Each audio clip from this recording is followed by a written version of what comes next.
You're listening to The Starting Zone, a podcast about World of Warcraft and the people who play it. And now, here are your hosts.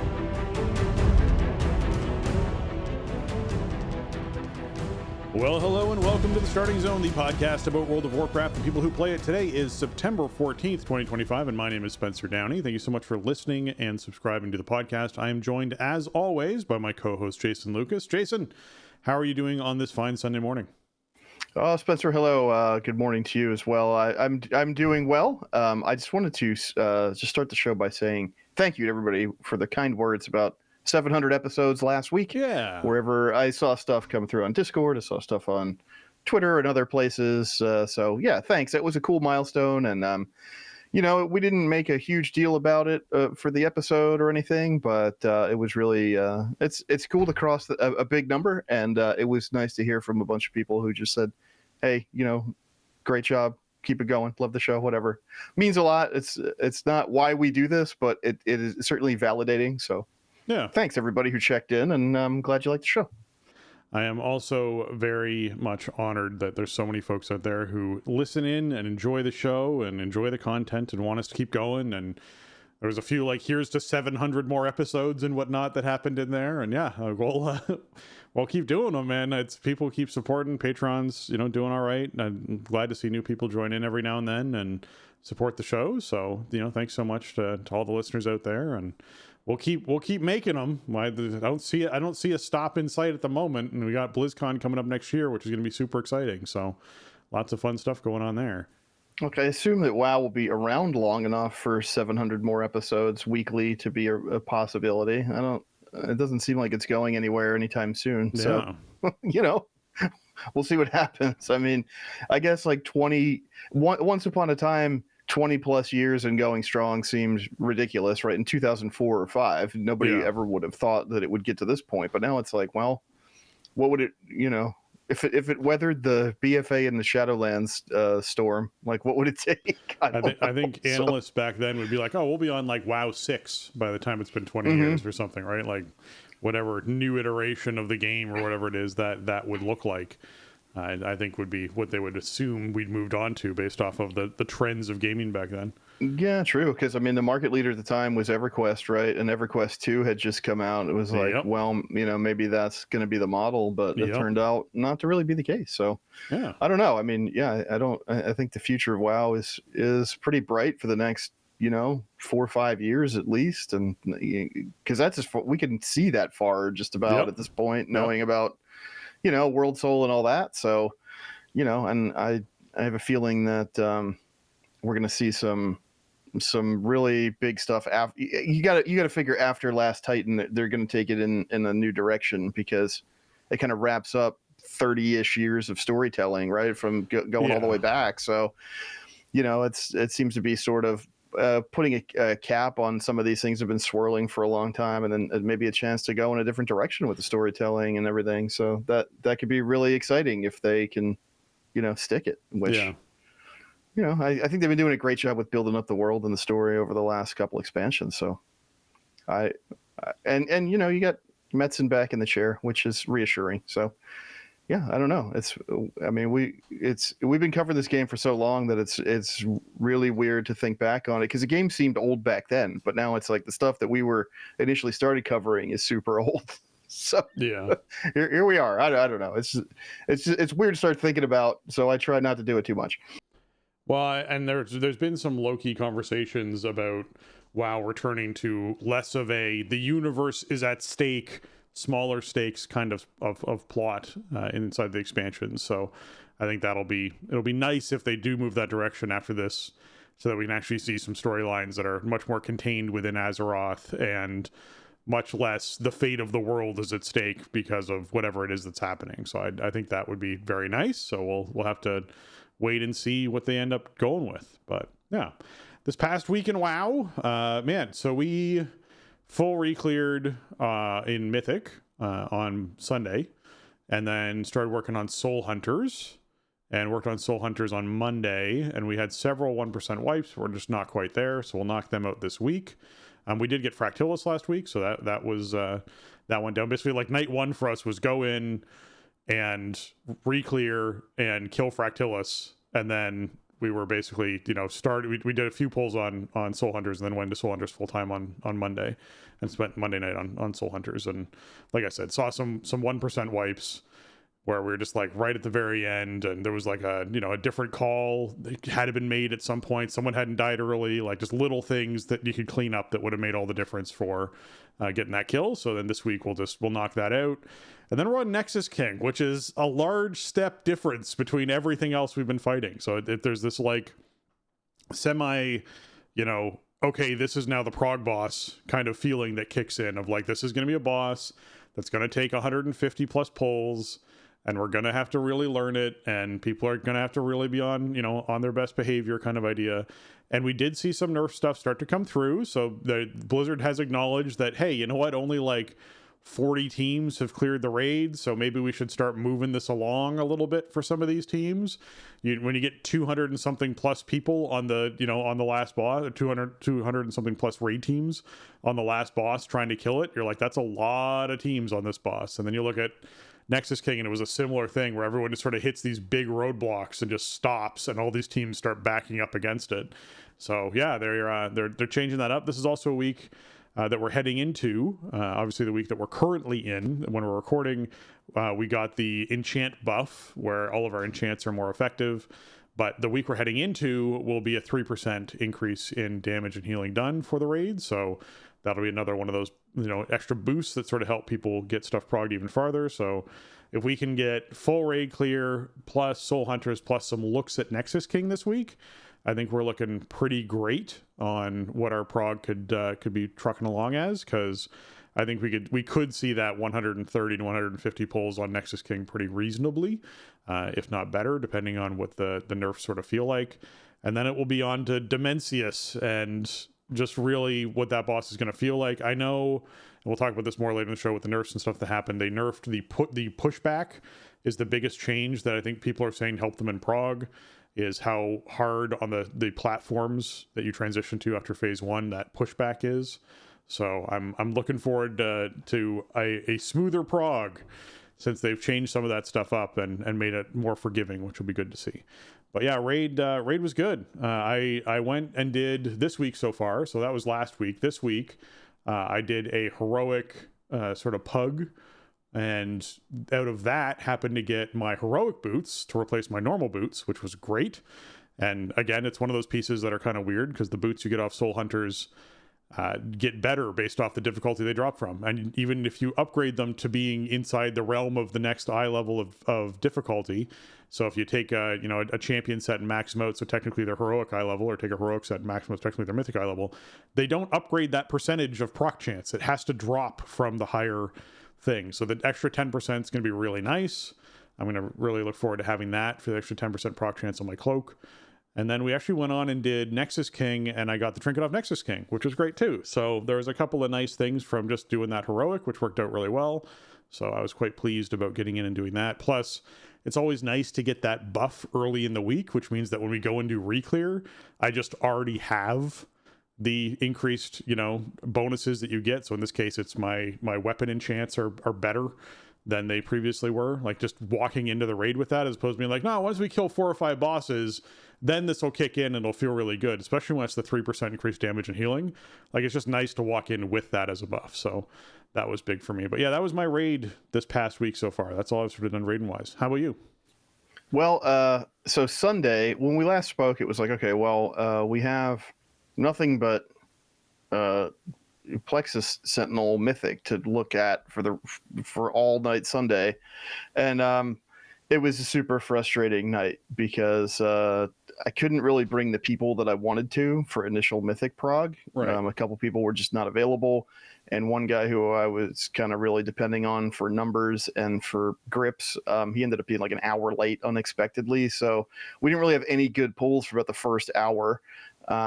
Even just like getting through the first shield was like a big problem. So that was disappointing. I think we had like a 3% or a 2% wipe Sunday night. And it's like, man, if we could have just had a night full of good pulls, we could have killed this probably a lot earlier and even had time to look at Soulbinder. So it was what it was. I mean, just kind of realistically looking at it, I was like, when I assembled the pieces that I had for the night, I was like, not optimistic, but I mean, that happens sometimes. It's still early. It's like, it's pretty early for us to even be like doing a mythic boss or like the hardest mode boss. It's been a long time, I think, since we started working on that so early, because normally we'd be like about 5, I don't know, like an extra couple weeks into the season because we'd still be working on AOTC, whatever. So, that's fewer vaults and just fewer time for people to get upgrades and, iron stuff out with their specs or whatever. So I wasn't like too mad about it, but it does suck to have a 2% on the first boss. Like, it just felt bad. I knew I was missing Wednesday raid because I had something going on at night. So unfortunate to miss yet another raid night early in the season, but it should be probably the last one for a while. But I knew it wasn't unexpected. I knew it was happening. So Tuesday we prioritized heroic skip just to get last 2 dead. I figured, they can go in and redo. They could do the earlier mythic stuff with somebody subbing in for me tanking, but Nexus King and Demencius are going to be harder for somebody to just step in and tank. I think you meant earlier heroic stuff, right? You said mythic stuff. Just confirming. Yeah. The heroic 1 through 5 or 1 through 6. I figured like, okay, I don't need to do those really, and somebody else can do it in my stead on Wednesday. So then Tuesday turned into, we just couldn't get good Demencius pulls. Like, I don't know, people just didn't have their game faces on. We're having 4 or 5 deaths in phase 1, and it's like, all right, reset it, just die, or we'd have like a decently clean phase 1, and then people would immediately start dying in phase 2, and it's like, I just need you to survive up until the phase 3 burn is over, and then you can do whatever it is you've been doing for the last hour.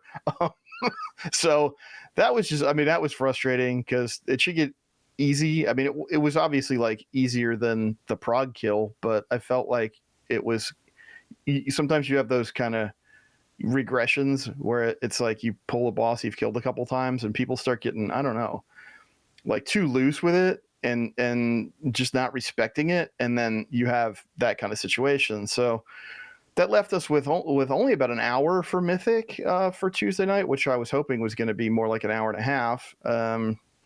But we had a pretty strong roster. We had some pumpers, and we had all the split that we needed. So we did get mythic plexus. It took us basically the rest of the night Tuesday. I think we finished like right at the end of raid time, but it was cool to get it down. That's a big win, getting the first one down, and it is one of the harder like first mythic bosses they've done in a long time, I feel like. So I don't think any shame in it taking as long as it took as early in the season as we were looking at it. So that was cool. It's a big win tonight. Yeah, I would just start popping there. I would say Plexus is definitely one of the first bosses of a raid for Mythic that had one of the highest healing requirements. And what I mean by that is there's enough weird overlaps with damage, or just not weird, but I guess there just are enough overlaps with damage that you just have to be really paying attention to people's health consistently. So like you'll have the circles you want to drop off to the side of the room happen, which will drop people low at the same time as a soak is spawning. And so people coming back in from that are going into a soak. So you have to be sure that even though they just got dropped to 40% health for dropping their circle at the side of the room, going into the soak, they need to be topped up high enough that they can take another 50 or 60% of their health and hit from that. And then if you couple that with, hey, the tank bomb's going to go off shortly after that, that's another 40 or 50% hit that's going to happen as far as that goes. So it's just like you really are consistently trying to keep people topped up. And during the intermissions that happen, everyone's running through a gauntlet, but they're all taking consistent damage as they're running through a gauntlet. So your healers are then pressured to heal on the go a lot more to try, or at least to get to the end of it faster, so they can heal people as they're sort of arriving and coming into range, which is the other factor that sort of kicks into that. So yeah, it's definitely from that perspective of trying to keep people alive, both from people having to use their own personals to stay alive, but also from a healing perspective. I think as a first boss to a raid tier, it's just one that just had a higher requirement, so it was a little bit more off-putting, I think, for some teams that were trying to get into it. Yeah, and also, I mean, I think the DPS check on popping the shields was it feels decently high for our team. We ended up 5 healing it, which is what made the difference, but also then that puts more DPS pressure on the fight, so people really got to bring it, which like I said, on Tuesday we had a pretty solid group for that, so yeah, it worked out great. I was happy to get that finally down. We had, like, I don't know, 40 pulls on it or something probably, which is absurd, but I mean, that's just kind of where we're at. I don't feel like it should have taken that many, but you know, we'd have pulls where the first mechanic would go off and 2 people would instantly die, and it's like, okay, you guys need to spread out just like another 2 yards. Like, why why are you instantly dead? Like, we cannot prog this fight if you're going to do this. So you know, we worked that out. Wednesday, I think they did normal to start and then started working their way back through heroic, but didn't finish. So I think tonight we have heroic, soul hunters, and fractilis, which we'll put down, and then we'll spend the rest of the night on mythic soulbinder. So we'll see. It kind of depends on who I end up with. It doesn't seem like it's too hard of a boss, and so as long as I have a decent squad, I think we might be able to squeeze it in. The fact that we have some heroic bosses to clean up, and especially the big one, the one that has the good loot, you know, we got to go in there and do it. So you know, that's going to eat into our time a bit, but it was a weird raid week for me, missing Wednesday, but I shouldn't be missing anymore. So, you know, it's just like I missed Wednesday for good, you know, fun personal reasons. It wasn't some obligation that was keeping me from raiding. It was something I wanted to be doing, but it does kind of then throw off your whole WoW schedule for the week, especially when you play as regimented as I tend to. It's like, oh man, missing a whole night is just weird, especially when it's like week 5 or whatever it is of the season. It's weird because you feel like you're coming into the middle of something. It's like you're used to starting something off fresh and getting in there, and the whole team's kind of getting together, and they all have that same mentality. Whereas when you show up on night 2, and as your first night, they've already done all of that, and they're there focused and ready and into it already. They're already 7 steps ahead of you thinking wise, is what I find. I sort of feel like when I show up after missing a night or something like that, is it's like, oh, I need to catch up. I feel like I'm behind now as far as like just our mental rating state goes. So yeah, it's definitely a different feeling thing for sure. Mythic Plus wise, I mean I did my keys last week, although this week's been going real well so far. I actually, the big key this week was I timed a 15 priory this week, which was kooky to get that done. That's some big pulls to get that in time. Big pulls, man. That was we were down to the last 15 seconds or so when we actually finished it, and it was a key that you really do have to like have a lot of vocal, a lot of planning, a lot of, you know, very consistent DPS, but very consistent healing with who's going to do cooldowns when, who's going to do what when. It was a big part of it. So I enjoyed that. That's probably one of the highest keys I've run this entire expansion, I would say. It's up there with that.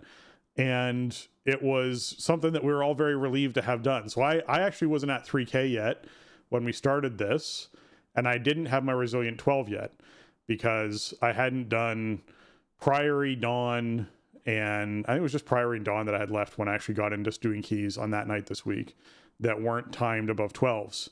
So of course we did a 15 Priory, because I mean, why wouldn't you, right? So yes, we went and did a 15 Priory and managed to knock it out, and all of us rejoiced because it meant we never have to go back to Priory until we've done 15s and everything else. So that's just like off the list for a while. And then we went and tried to do a 15 Dawn, and we like missed it because on the last boss, someone took a web to the wrong spot and like killed somebody, and you watch the spiral effect happen. And it was like literally, had we not had those couple of deaths, that was 30 seconds more time, which would have been enough to kill the boss. We would have timed it. And it was like, okay, it's so close. And we only had like 4 deaths overall. And it was like we felt like we did really, really well. And we went back to run back so we chose to wipe, to not complete that, and chose to go back and run the 14. And so we went and ran the 14, and it was so sloppy. And we had like 9 deaths, and it was so out of it. And we were coming up towards the last boss, and we're like, we need at least 5.5 minutes to kill the last boss, but we can try anyways. Let's see what happens. And we go, and we managed to kill it with like 4 seconds to spare. So we get a 14 dawn, and we're like, we didn't deserve that. Like our previous one, we totally deserved. Like it was really clean play, so organized, so good. And then we do this incredibly sloppy, messy run with people falling through boats and all sorts of stuff happening. And all of a sudden it's like, no, we just, edged it out right at the very end. And you're like, it was weird. So we got both those done, which got me, I'm like 30, almost 3,100 now. Because I got 76 points for timing the Priory, because I had a 10 Priory when we did the 15. So I got 76 points for that. It might have been 11 Priory. And then obviously I went up at least 3 ranks in the Dawn as well. And so, yeah, that got me the mount. So that's out of the way. So I got the 3K done. I've got Resilience 12s done. I'm like 2 keys away from Resilient 13s. So that's going to be super easy to knock out too. And yeah, it was a good week for keys. A lot of fun, but it's neat when you start diving into those really high keys, how that organized play needs to happen. Yeah, there's also like good deaths and bad deaths. I mean, there's no good deaths, but there's deaths you can absorb and deaths you can't absorb, and that was the difference. It sounds like you ran into on that Dawn. Yeah, when you have like, hey, here's explosive AoE happening at the same time as someone didn't get an interrupt on a bolt, and that person just dies in 0.2 seconds, and you're like, oh, there's nothing you can do there. That kind of right. thing. Yeah. As long as you can hold that pull together and that person can get back, it's okay. But on a boss, it's like, well, this is just going to compound because it could result in more deaths, and it's just the boss is going to die exponentially slower and whatever. Yeah. I mean, for me, for keys so far this week, I usually do keys on Wednesday after raid, so I had to throw in a Thursday night to make up for it. I only got 3 keys done on Tuesday after raid, I think. So, but I ended up doing a whole bunch of keys on Thursday. Vault is done already, so I'll run tonight if people need stuff or want to go, but I don't feel like I need to. I did get my first 13 in time, which was a Dawnbreaker, which we timed by about 2 seconds because we were playing with a Fury Warrior, a guy who I've been playing with since BFA, and he went to go drop his stuff in the darkness, and then he like charge betrayed him, and he died down there because he couldn't get back up the right way. And we're like, we were already like right up against it. And it was like, I don't know if we can do this, but we barely pulled it off. It was funny. I kind of just said to myself, well, I mean, it's Roshanon. He's not going to be executing it anyway. So, you're not in that execute window, right? You got to take it to like 60% health. So I was like, we still got this. I started spending my rage in ways that I would not typically spend my rage. So it worked out. I think I got all of like 12 or 13 points for that probably because I had a 12 in time and like we barely timed that one. So I'm not really trying to push like 3K or 13 Resil. All I'm really in it for at this point is getting vaults done. I know that I'll end up like, especially by the time we get Turbo Boost and with like 5 more months of the season at least, like I have no concerns. So I'm not trying to push super hard. But, just starting to dip toes into 13s and getting 1 in time, and we'll have a bunch of 13s to go around next week. So, we'll start just slowly climbing the way up the ladder. But I'm having a good time in keys. I think there's some nerfs we'll talk about, which were really welcomed and fantastic that came in this week. Yeah. Prot Warrior Thane feels so good to play in these multi-target situations. It's just fun. So, yeah, and a lot of people from my team are really motivated. I've been playing with more different people than I have in a long time. Just like, hey, who wants to go? Let's do some stuff because it's more accessible. And I feel like I could contribute a lot to a group's success in part because like Prot Warrior damage in Thane is pretty high and I have some good gear. Like I have good trinkets, so that contributes a lot of damage. Just good times, man. I feel like that's the way it should be, for the stuff that the game kind of actively rewards you, right? Like there should be paths to attain that you don't have to. I mean, I remember season 1 of this expansion being like, well, Okay, we'll like do whatever tonight with the regular group, but then like we really got to get some off nights in, the tag in, the resto shaman, because without that, like we can't do keys this season. That wasn't great. So this feels so much better. It's like obviously if you want to hit those high heights, you need to consider these things. But if you want to do 12s, it's like it's really not that big of a deal as long as your group knows how to play in a Keystone environment and like has some familiarity with the dungeon pool. I wouldn't recommend bringing in somebody totally fresh to the system to do 12s, but if you've been kind of on the journey, it's like it's not a big deal. I feel like 12s feel easier this season than they felt last season. So, and you know, we have the big power, we have the cloaks. The cloaks contribute a lot too. So all that stuff is by design. It feels great. I'm having a good time. I'm just trying not to. Like the first week of the season, I went over the top just to get keys pushed and get all that stuff set up so that, you know, I wouldn't have to do it as much in the coming weeks. So I don't really want to do like 20, 30 keys a week. I want to do 8. I want to do what the game rewards me for doing. And so that's kind of the lane that I'm trying to stay in. It's a long season, and I know that I will hit my rating goals and achievement goals or whatever just through consistency. So I'm not trying to burn myself or anybody that play without, and I'm not trying to contribute to anybody's burnout. So, you know, that's just kind of the pace I've been taking it, but it's been really fun. I think the moment to moment in keys is so fun right now. It really is. And yeah, I'm on board with you of just doing my 8 is feeling really good at the moment. I definitely I've done more than 8 this week just because of the restarts that we did on some of those higher keys, but I'm feeling like doing the higher keys is just something we're doing because it spices it up and is fun and whatever it is, right? If I was just trying to knock out my 10s, like I really could crush a bunch of 10s very quickly right now. It feels like, I mean, yes, I'm a high rated, you know, druid who's able to do both Boomkin and Resto. So I'm fairly viable to get into groups at the moment. I'm not, you know, obviously the number one picks, but I'm fairly viable to get into groups, which means that I could probably pug into enough 10s to get them done and move on with my life and not really worry about too much. But it's the opportunities to play with friends that I'm finding is just really valuable. And so, you know, I just, that's the thing that sort of got me hooked a little bit, I guess, is that aspect of it. All right. I think that pretty much covers. Is there anything else you want to mention before we hop into what's going on this week? I just wanted to say, with the Delver's bonus week, I finished Delver's Journey. Oh, nice! So that's really cool to have that done this early. I have most of the cosmetics bought off of Sir Finley, so now it's like I have plenty of undercoin for buying 2 extra keys a week. Right. You unlock the account bound veteran gear you can buy. So not that I don't know that I would really necessarily use it for that, but hey, you know, it could be an option just to get a tune started.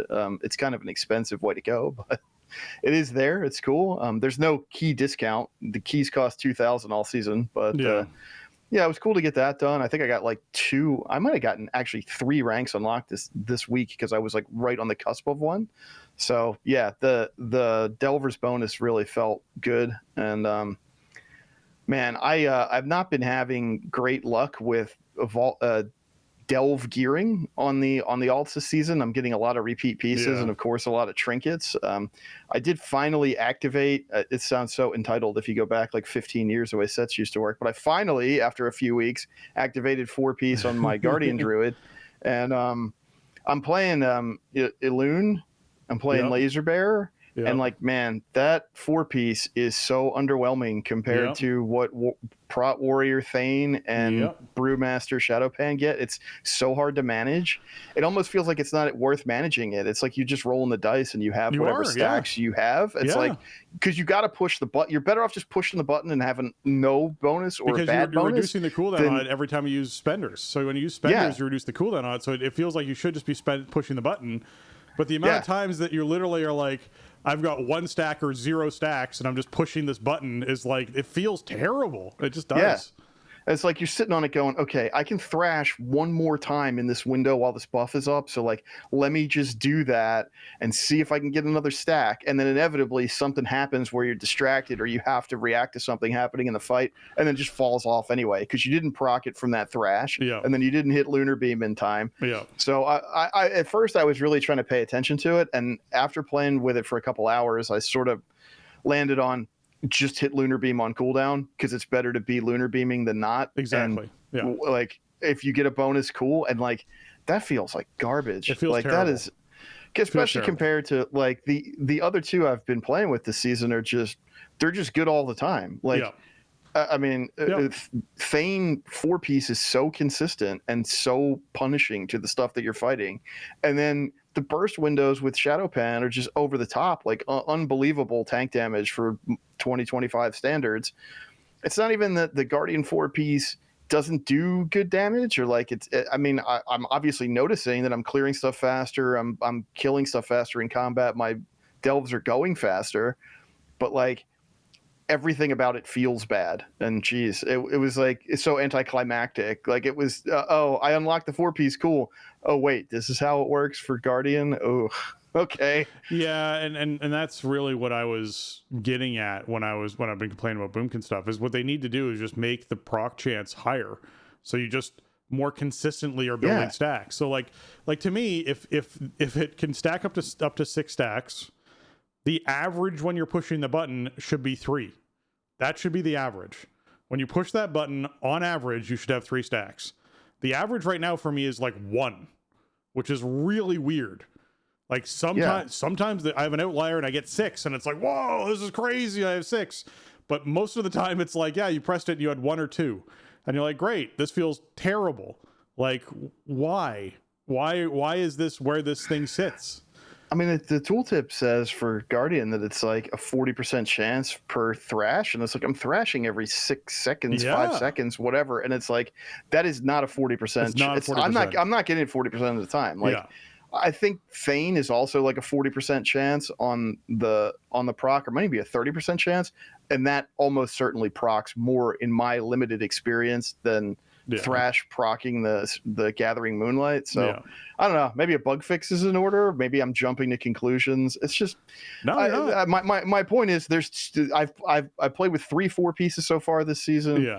2 of them have incredible designs that are super fun, easy to use, do a ton of damage, look and feel really cool. And then there's the Guardian Elun's Chosen One. Yeah, and just to be clear, the Elun's Chosen One is identical for Boomkin. If you're in Elun's and you're playing Guardian, and you're in Elun's and you're playing Boomkin, it's the same bonus. So you're like, okay, this just feels bad. Like they need to buff the proc rate on this thing. It needs, like, every time I push that button, it should be at 4, in my opinion, is where that should be sitting. It's a tier set bonus. It should feel powerful. When I press it and I don't have any stacks, or I have 1 stack, I am dramatically lower on DPS versus the hunters and mages that are inside the groups that I'm running with. When I have 6 stacks, I can keep up with the hunters and mages and sometimes pass them that I'm in groups with. So why is it that I'm like dramatically lower on a regular basis, and then every once in a while when you get good procs, hey, I can actually keep up and I'm ahead or whatever? Like, whereas they're just consistently high all of the time. Or just, like, how about this? Make Gathering Moonlight just last longer. When you proc one, it's like 20 seconds. That's not a great solution, but at least that way you'd have more control. Make it 30 seconds or make it a minute, as long as you're in combat, right? Like, it doesn't do anything by itself. The buff does nothing. So anyway, I don't want to turn this into Druid complaining, but my main takeaway was like, dude, the other 4-pieces I played with this season are so cool. Yeah. Why did Elun's Chosen get stuck with this? And I guess maybe I'll try some Druid of the Claw this season, which I was playing last season and liked. It's just not great for delves because you're usually fighting a ton of little stuff, So, but I do like Druid of the Claw better thematically, so maybe I'll start messing around with that because I wasn't feeling it. I'm with you. All right, with that, let's hop into what's going on this week in World of Warcraft.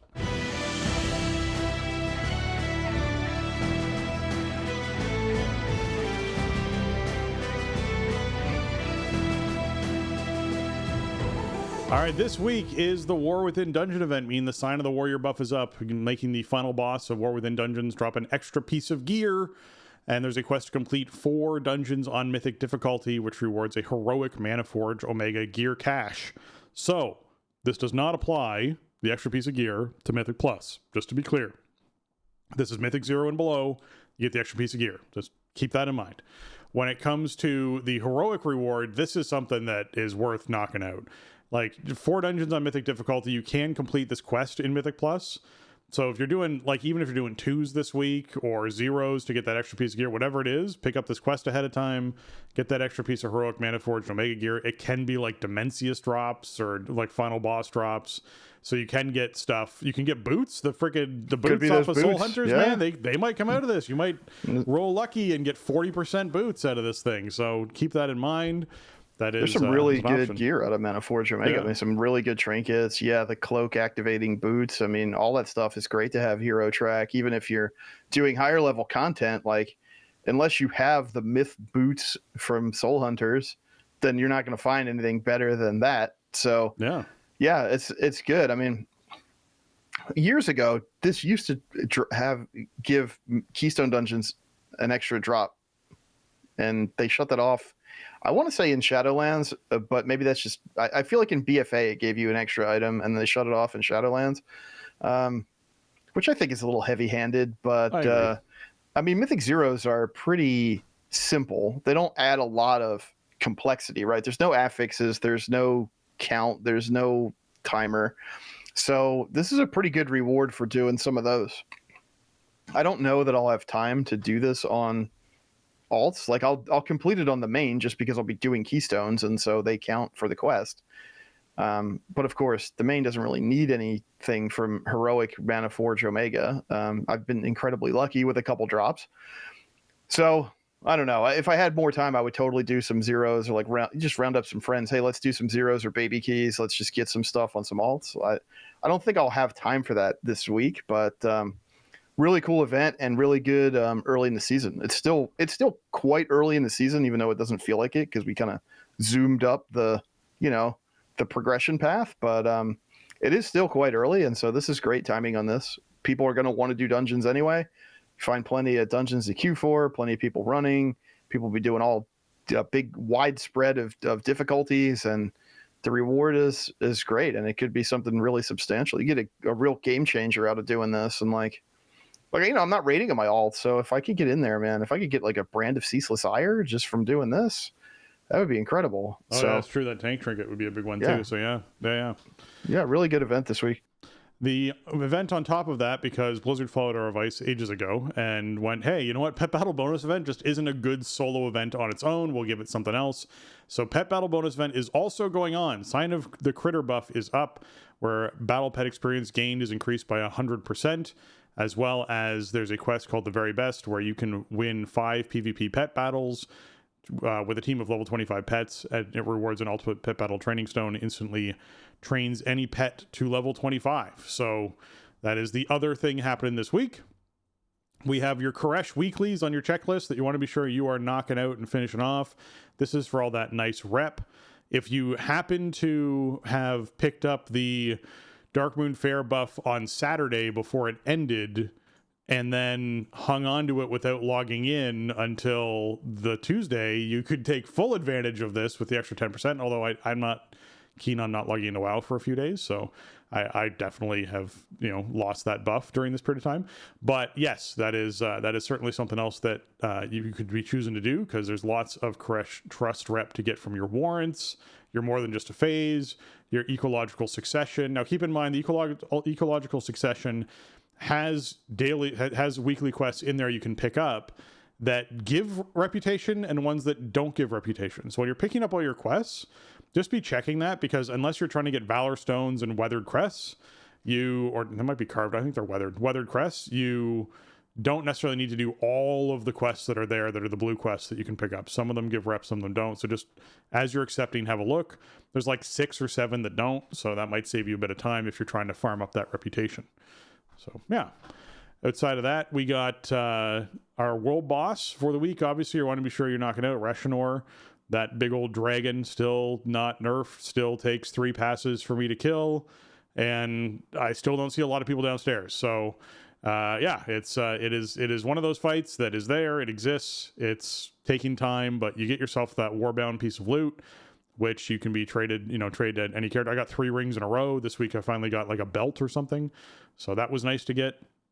So that was out of the way for me, and not something that was just another ring sitting in my bank, because I only have so many alts, and as much as they could all use rings, I like getting other pieces too, and that's that 668 loot that's That's your Warbound piece of gear. You could still go back and kill the Godfather as well, which gets you that 642 eye level gear that's Warbound. So if you're someone who's like just got a fresh alt up, it might be worthwhile having, you know, your main kill off the 642 Godfather to get yourself some eye levels on that, because typically once you get around to that 670-ish mark is when you start diving deeper into doing like Mythic Plus content and doing normal raid and that kind of thing. So anything that sort of helps you fill in the gaps and get up to that point will be super useful.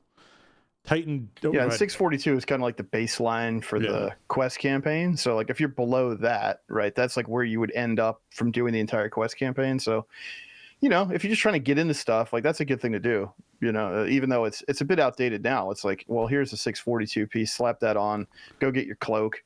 You know, you could start getting, so you can go, if you have some renown already, you can go get the 2 pieces from the vendor. There's like a veteran and a champ piece you can get. So you don't have to go through and like do a whole bunch of questing to get really low gear. You can kind of start with that and then start jumping into stuff that's going to give you better rewards. Yeah, you get your Delve belt that goes up to 701. You can get like there's a bunch of pieces. There's like 4 or 5 pieces you can get that are just handed to you on an alternate character that help you catch up to that number pretty quick, which is pretty useful. Titan Disc Fragments is this week. So this is you collecting those 100 Titan Disc Fragments from rares, treasures, dungeon bosses, and delves. So be sure you're picking that quest up so you're just passively earning those as you're out in the world doing the variety of other things you want to do. It is Packed House for the Brawl. This is basically a arena, but with 15 versus 15 people in it. So you'll be heading into an arena.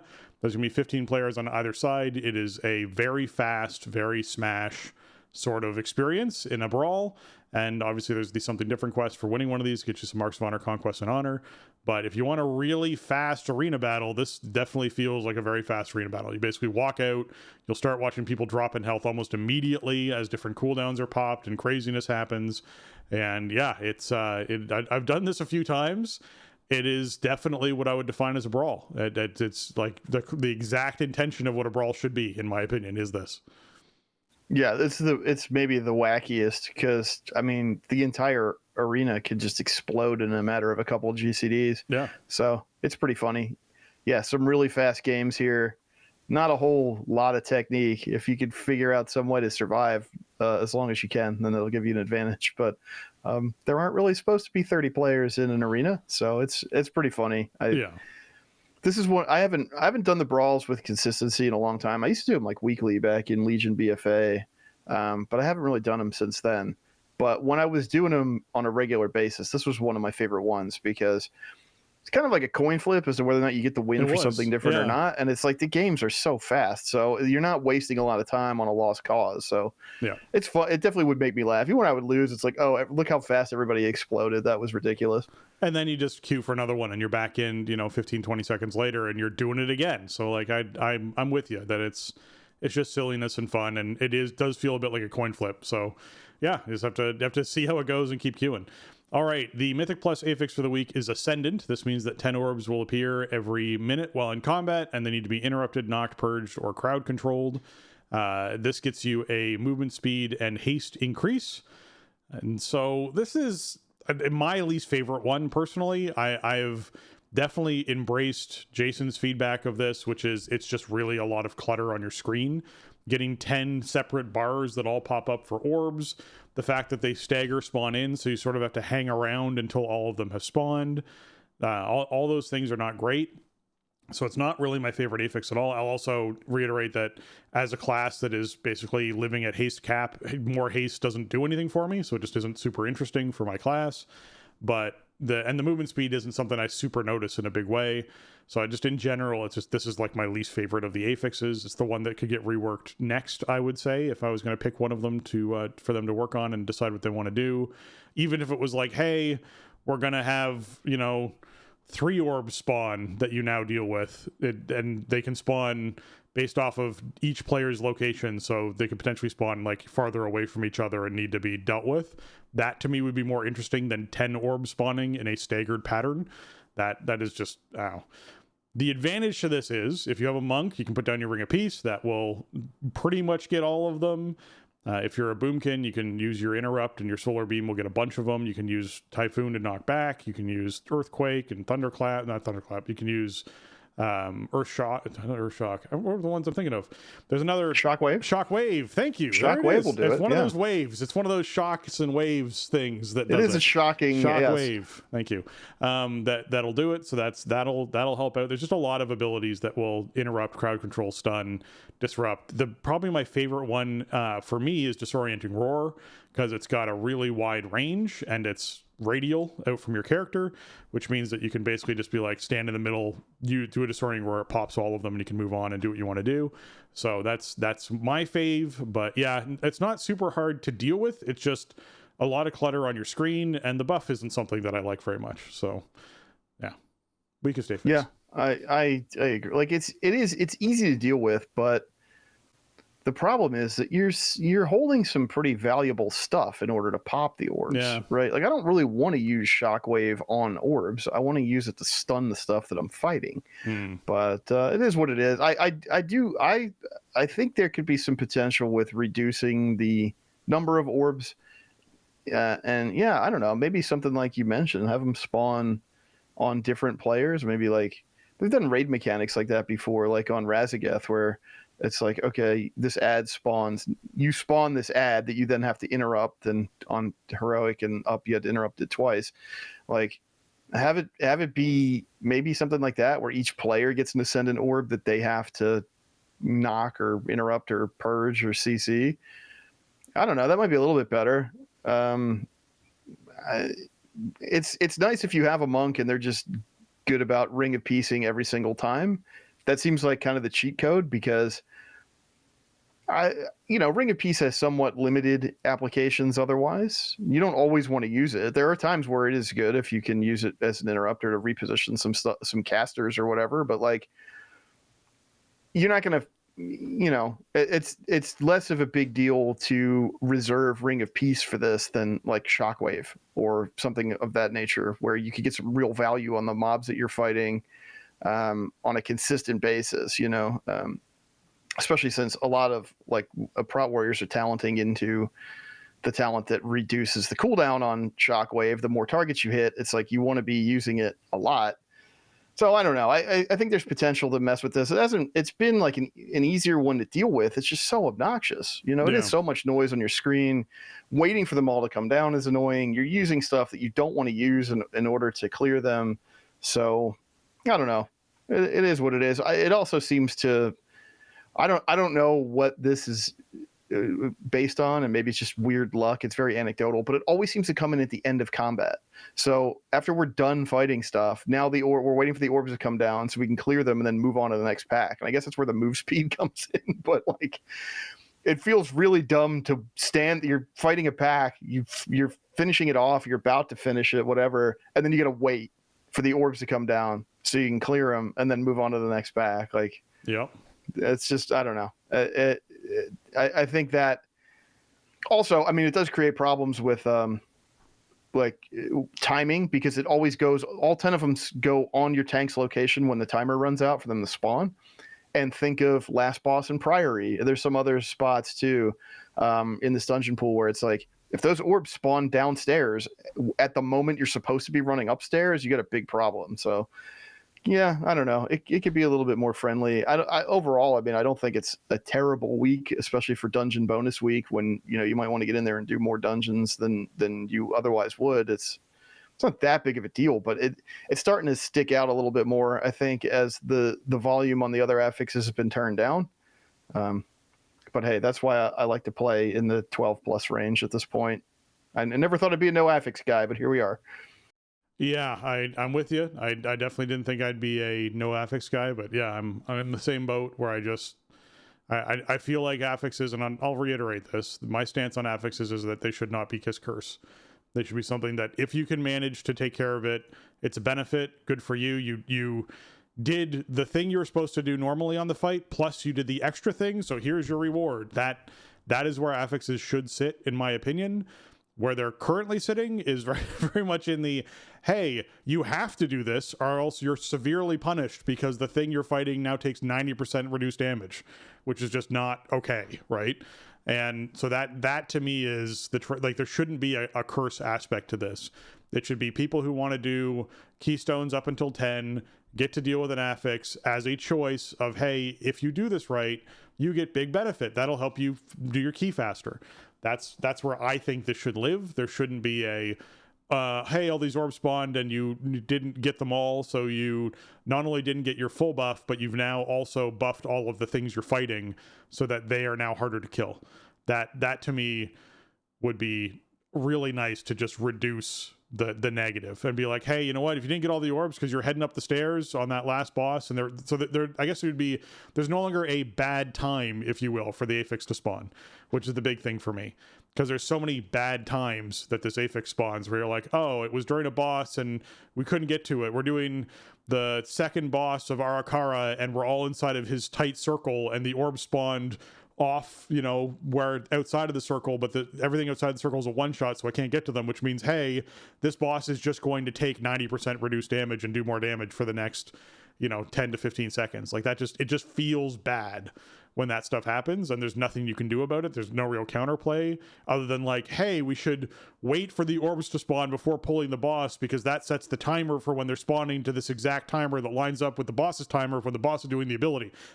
You should not be doing that inside these keys between 1 and 10. Like, you're talking about something that I think people should have to think about when they're doing 15s or 16s or something like that. Should be that kind of calculated stuff is stuff for later keys. That's not calculated stuff for early keys. So let's remove that aspect from this sort of equation, in my opinion. All right. When we are looking at this coming week, we warned you last week that Pirates Day was coming. And so Pirates Day is arriving on the 19th. So we should see I guess a chance for you to get your Highland Drake pirate armor for 50,000 gold if that's something you're wanting to do. You can celebrate in Booty Bay with Dread Captain Demeza. You can get your Dread Corsair buff, and it will give you a pirate costume for 12 hours. You can defeat O'Leary and get the Slightly Chewed Insult book toy if that's something you're looking to get. And players who have completed Avast Admiral can get their Jolly Roger toy, which is the thing we were warning you about, is if you want to start working on this reputation ahead of time. Maybe you did, maybe you didn't, but it would have been a good week with Darkwood Fair up and whatnot to try and get all of that reputation buff in. If you didn't, there's still time. You still got 5 days left for when we record here, so probably 3 days left from when you're like really listening to this and what's going on with it before it kicks off, because it's running the 19th and 20th, which is the Friday and Saturday this week. It's going to run from 1 p.m. Eastern time until 1 p.m. Eastern time, so just keep that in mind. And yeah, Jason, what's the strat? We'll go over the strat one more time, just make sure people are really clear in case they forgot. Forgetting your reputation. It's a lot of grinding. The best way to do it, if you don't want to just drive yourself up the wall, take an alt that hasn't done the questing in Booty Bay. You get on the quest line where you infiltrate the blood sale. And then you get into a scenario where you are helping the blood sale stage this attack on Booty Bay. You stay in that scenario and you just kill mobs. There's not that many, but they respawn pretty quick. So you just kind of go around and kill everything you can that gives the rep. And you just do that until you get, I think you just have to get to friendly, right? So once you get that far, you can just exit the scenario, and then at that point you get some Mog and stuff from that part, and I think there's an NPC you can talk to once you have the rep. And then there's a vendor during Pirates Day only, and that vendor will allow you to purchase the Jolly Roger toy if you have the Avast Admiral achievement, which is the rep. I don't know if there's anything new this year for Pirates Day. The Pirates Day armor, was that 2 years ago, or I think it was 2 years ago. I think it was the second year of Dragonflight. Yeah. So there might be something new because this is our second Pirates Day of War Within. So maybe I haven't seen anything data mined, and I don't know for sure. But there's not a lot to Pirates Day, but it's pretty fun if you get into the whole pirate aesthetic. I gotta say the Slightly Chewed Insult book toy kind of stinks, but I mean whatever. It's a toy that you can have in your inventory.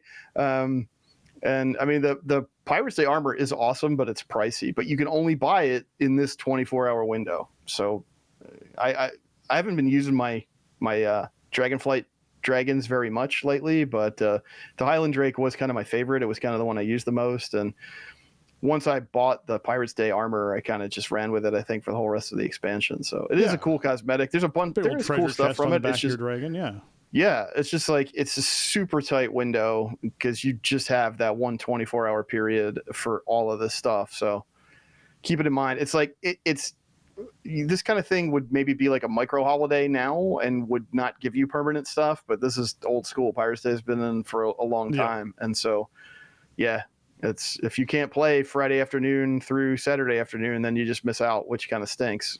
But it is happening. So that's why we try to give like an extra long heads up. It's a thing I was really into when I still needed stuff from it. And if there's new stuff, I'll go do it this year for sure.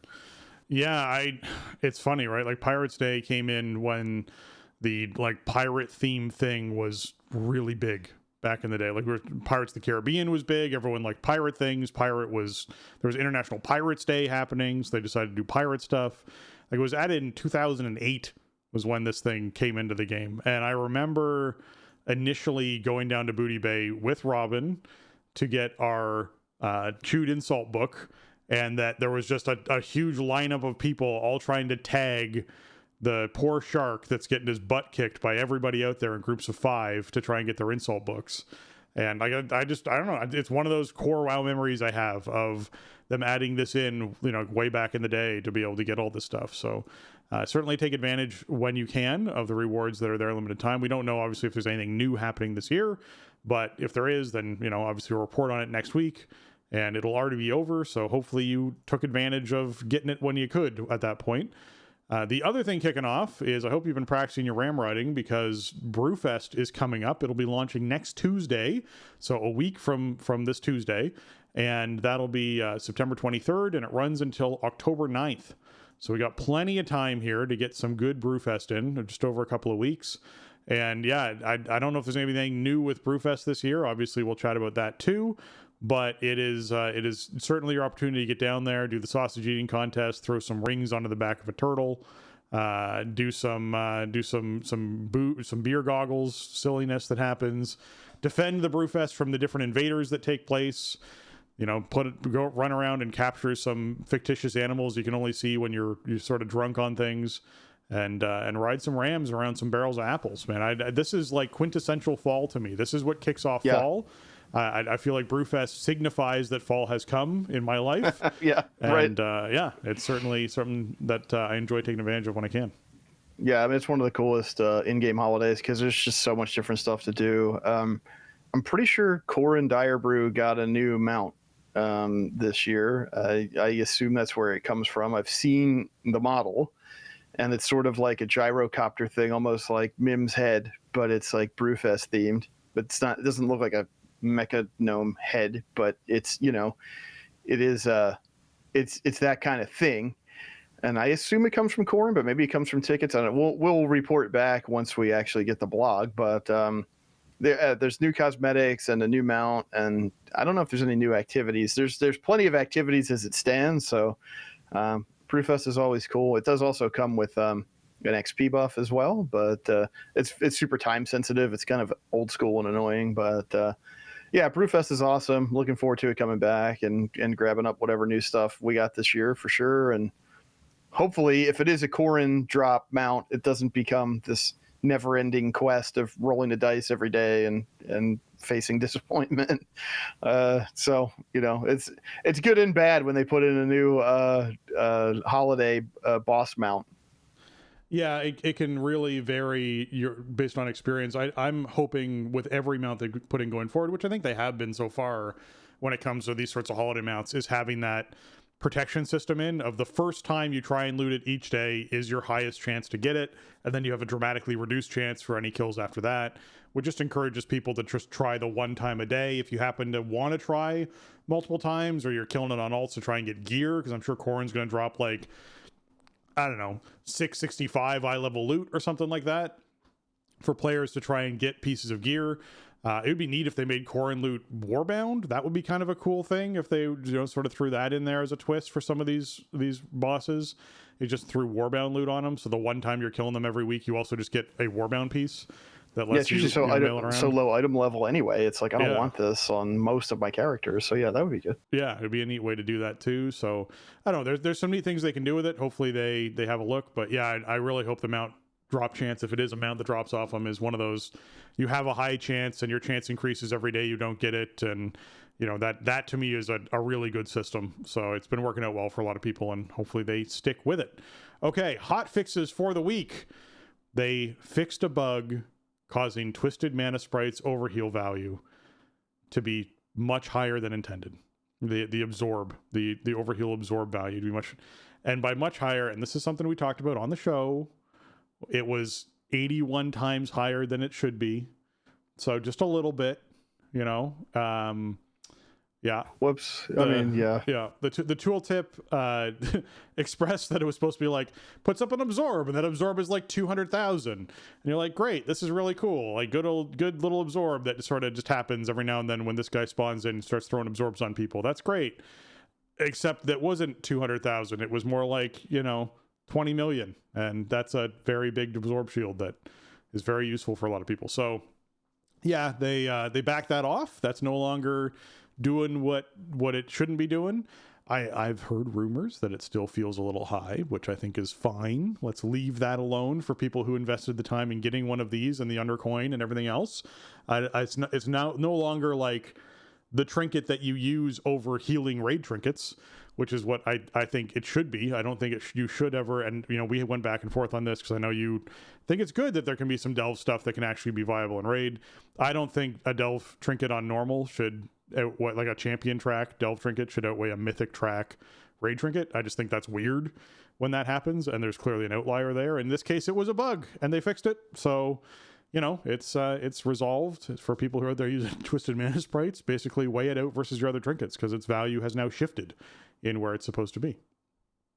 Okay. Well, it's funny that even with the bug being that huge, that then they fixed it and it's still like pretty decent. That kind of goes to show you like how massive that bug was. But hey, yeah, if it's doing 81 times too much of an absorb, then I guess that's something that they're going to fix.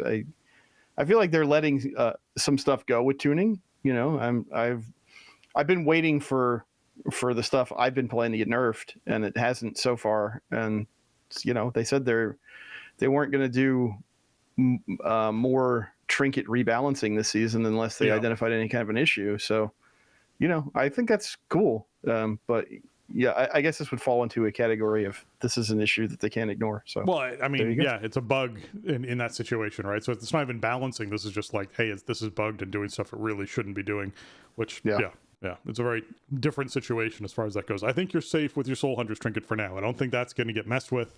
It's doing what it's supposed to do. Yeah, I assumed that it would right away. Once I started using it, I was like, oh, this is way too good. And then we just saw, was it 2-3 weeks ago, a big round of trinket tuning and stuff for the season. And they said they don't want to do it anymore. I do think when we talked about that stuff, it's like they got to have a light touch on it and they got to do it as early as possible in the season, because like you alluded to with this, it's like, these are items people have, in many cases, it's a choice you might have made. You might have chosen one of these items over a competing item in a vault row or something because of the information you had at the time. So it does become an issue. Like they got to fix it and balance it as early as possible to avoid the damage there to, players' time investment. Yeah. The thing about this trinket in particular that stood out for me, which is why it was such a significant imbalance in my opinion, and clearly there was a bug happening, was the tier set bonus you get from having the weapon from the raid and the trinket from the raid, that as a healer puts a shield on targets. Is basically when you heal a target, there's a chance for a shield to go on that target. This trinket was doing more than twice as much absorb as that was. And I was like, you shouldn't have a tier set bonus in a raid whose entire thing is, hey, we put shields on things, be outweighed by a trinket that's on normal from a delve. And I was like, that doesn't make sense. Like, yeah, and again, it was out of whack. like when you make choices and you like read the tooltips on stuff and you kind of, I mean, okay, you might just eyeball it and go, yeah, this looks like it's better than this, you know? Yeah. And it's like you made that, again, that's like a choice you made. And I think it's important for Blizzard to tune and bug fix the game around choices that they expect players to make, you know? So I think that's kind of, that I feel like that's kind of the philosophy they should be taking, especially this season, since it's going to be probably a bit of a long season and a wacky one as we're at the end of the expansion and our power levels are getting quite high. Like just make it feel fair for players and make it feel like players made a smart decision or they're happy with the decision they made. Well, it's a good rule that you have there of, hey, if this thing says it's supposed to do a 200,000 absorb, people should have made decisions based off of what it said on the trinket and the text on the trinket, not based off of what people were telling them about how absolutely ridiculously crazy the giant absorbs that this thing is doing, even though it says it's lower, which is happening. So I'm with you on that. Okay, as far as delves themselves, though, they nerfed Nexus Princess Kai'Veza. The Nether Rift damage was reduced for larger groups on all difficulties. This is actually, is this still delves? This is still delves.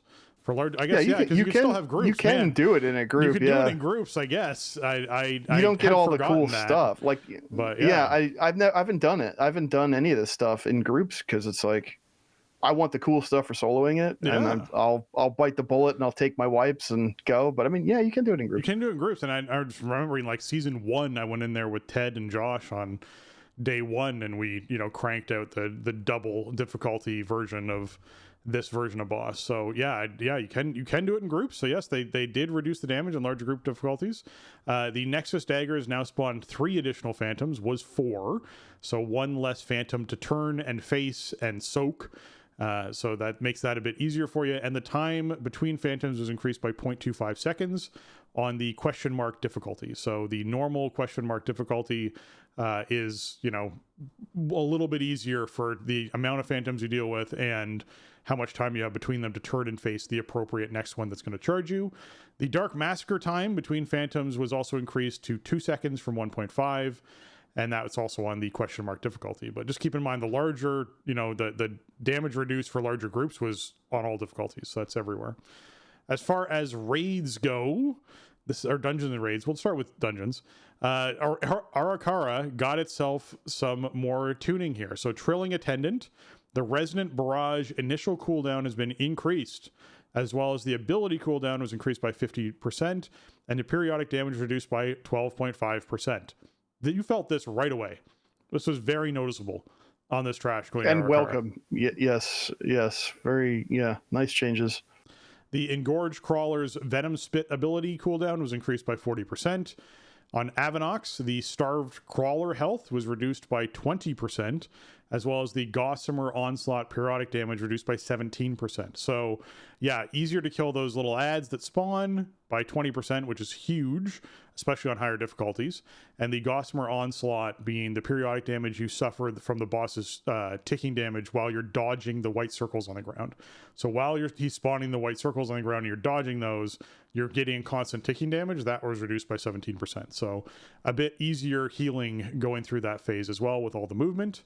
And then a new feels great. Yeah, it does feel great. I gotta say, like, the nerfs this boss were great, because this boss never felt really that hard to me in season 1, and for some reason it was not feeling great to start the season off. So these changes, the first time I did it after this, I was like, oh right, like DPS just killed the crawlers and back to the boss, and we're just fighting. And then Gossamer Onslaught comes out and the healer is remarking that it's tickling, like, we're doing like a 12 or whatever. That seems like the way it should be. So it's a first boss. Good changes. Yeah. And a Noob Zect, they address an issue with the Eye of the Swarm where the rim visual is larger than the actual safe zone, which is a big deal this season because they upped the damage of not being inside the safe zone as one of the early changes they did to this place, which means if you step out of that safe zone, it doesn't tickle. It hurts. It will almost one-shot you on most difficulties if you step out of that safe zone. So yes, it's important to actually know where that safe zone is. I actually did one of these on Saturday, yesterday. I ran an Arakara and I noticed that the visual of that circle was remarkably smaller. Like it was like 3 or 4, maybe 5 yards out of where it should have been in size. So like you do feel that it's a smaller, tighter circle now. And all that was happening was people were moving towards the edge of that and then just dying. So I'm glad that they made that address it properly. Okay.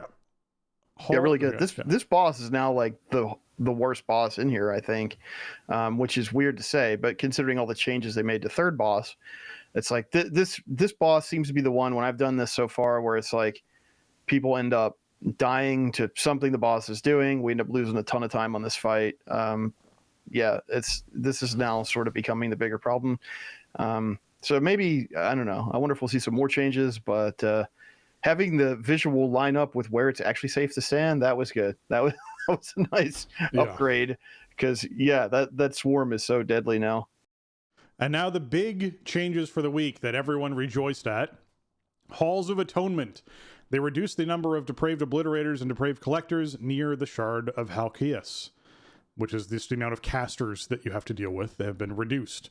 They reduced the density of creatures in the courtyard before Echelon. Again, the amount of casters you have to deal with has been reduced. The enemy forces requirement reduced by 10%. Hey, you just don't need to kill as much trash, which means you're pulling less before you go into that second boss.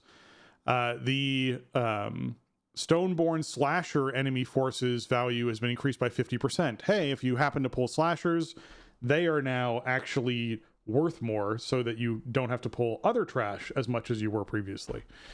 They resolved an issue where Echelon's door would not open upon being defeated. Well, there's just a wipe right there. That's the end of your key, because if you can't actually go through to the next part to get towards the last boss, then you just, lose. They resolved an issue where Echelon's Blood Torrent and Stone Shattering Leap were not visible if the target was in the air. Yes, this was happening to me. I already talked about this where we had people that were double jumping and whatnot, and we wouldn't see where the Blood Torrent was supposed to spawn, and it was just like, who's gonna die? Because everyone would kind of move around a little bit because you wouldn't see where the circle was gonna be, and then circle would appear on someone and kill them, and you're like, okay, well that's really unfortunate. So glad that got fixed too. But overall, like, this has fixed a lot of routing issues. This has fixed a lot of issues with the dungeon of it feeling good to run. I still think they could probably take that enemy forces down by another 5% to make it feel really good to run through and kind of like more like one of the speedy ones that I think it should be. I think Halls should be one of the dungeons that people look at and go, oh, I really want to do a Halls because this is pretty fast, right? And I think the thing that slows it down a lot is the amount of trash you need to pull.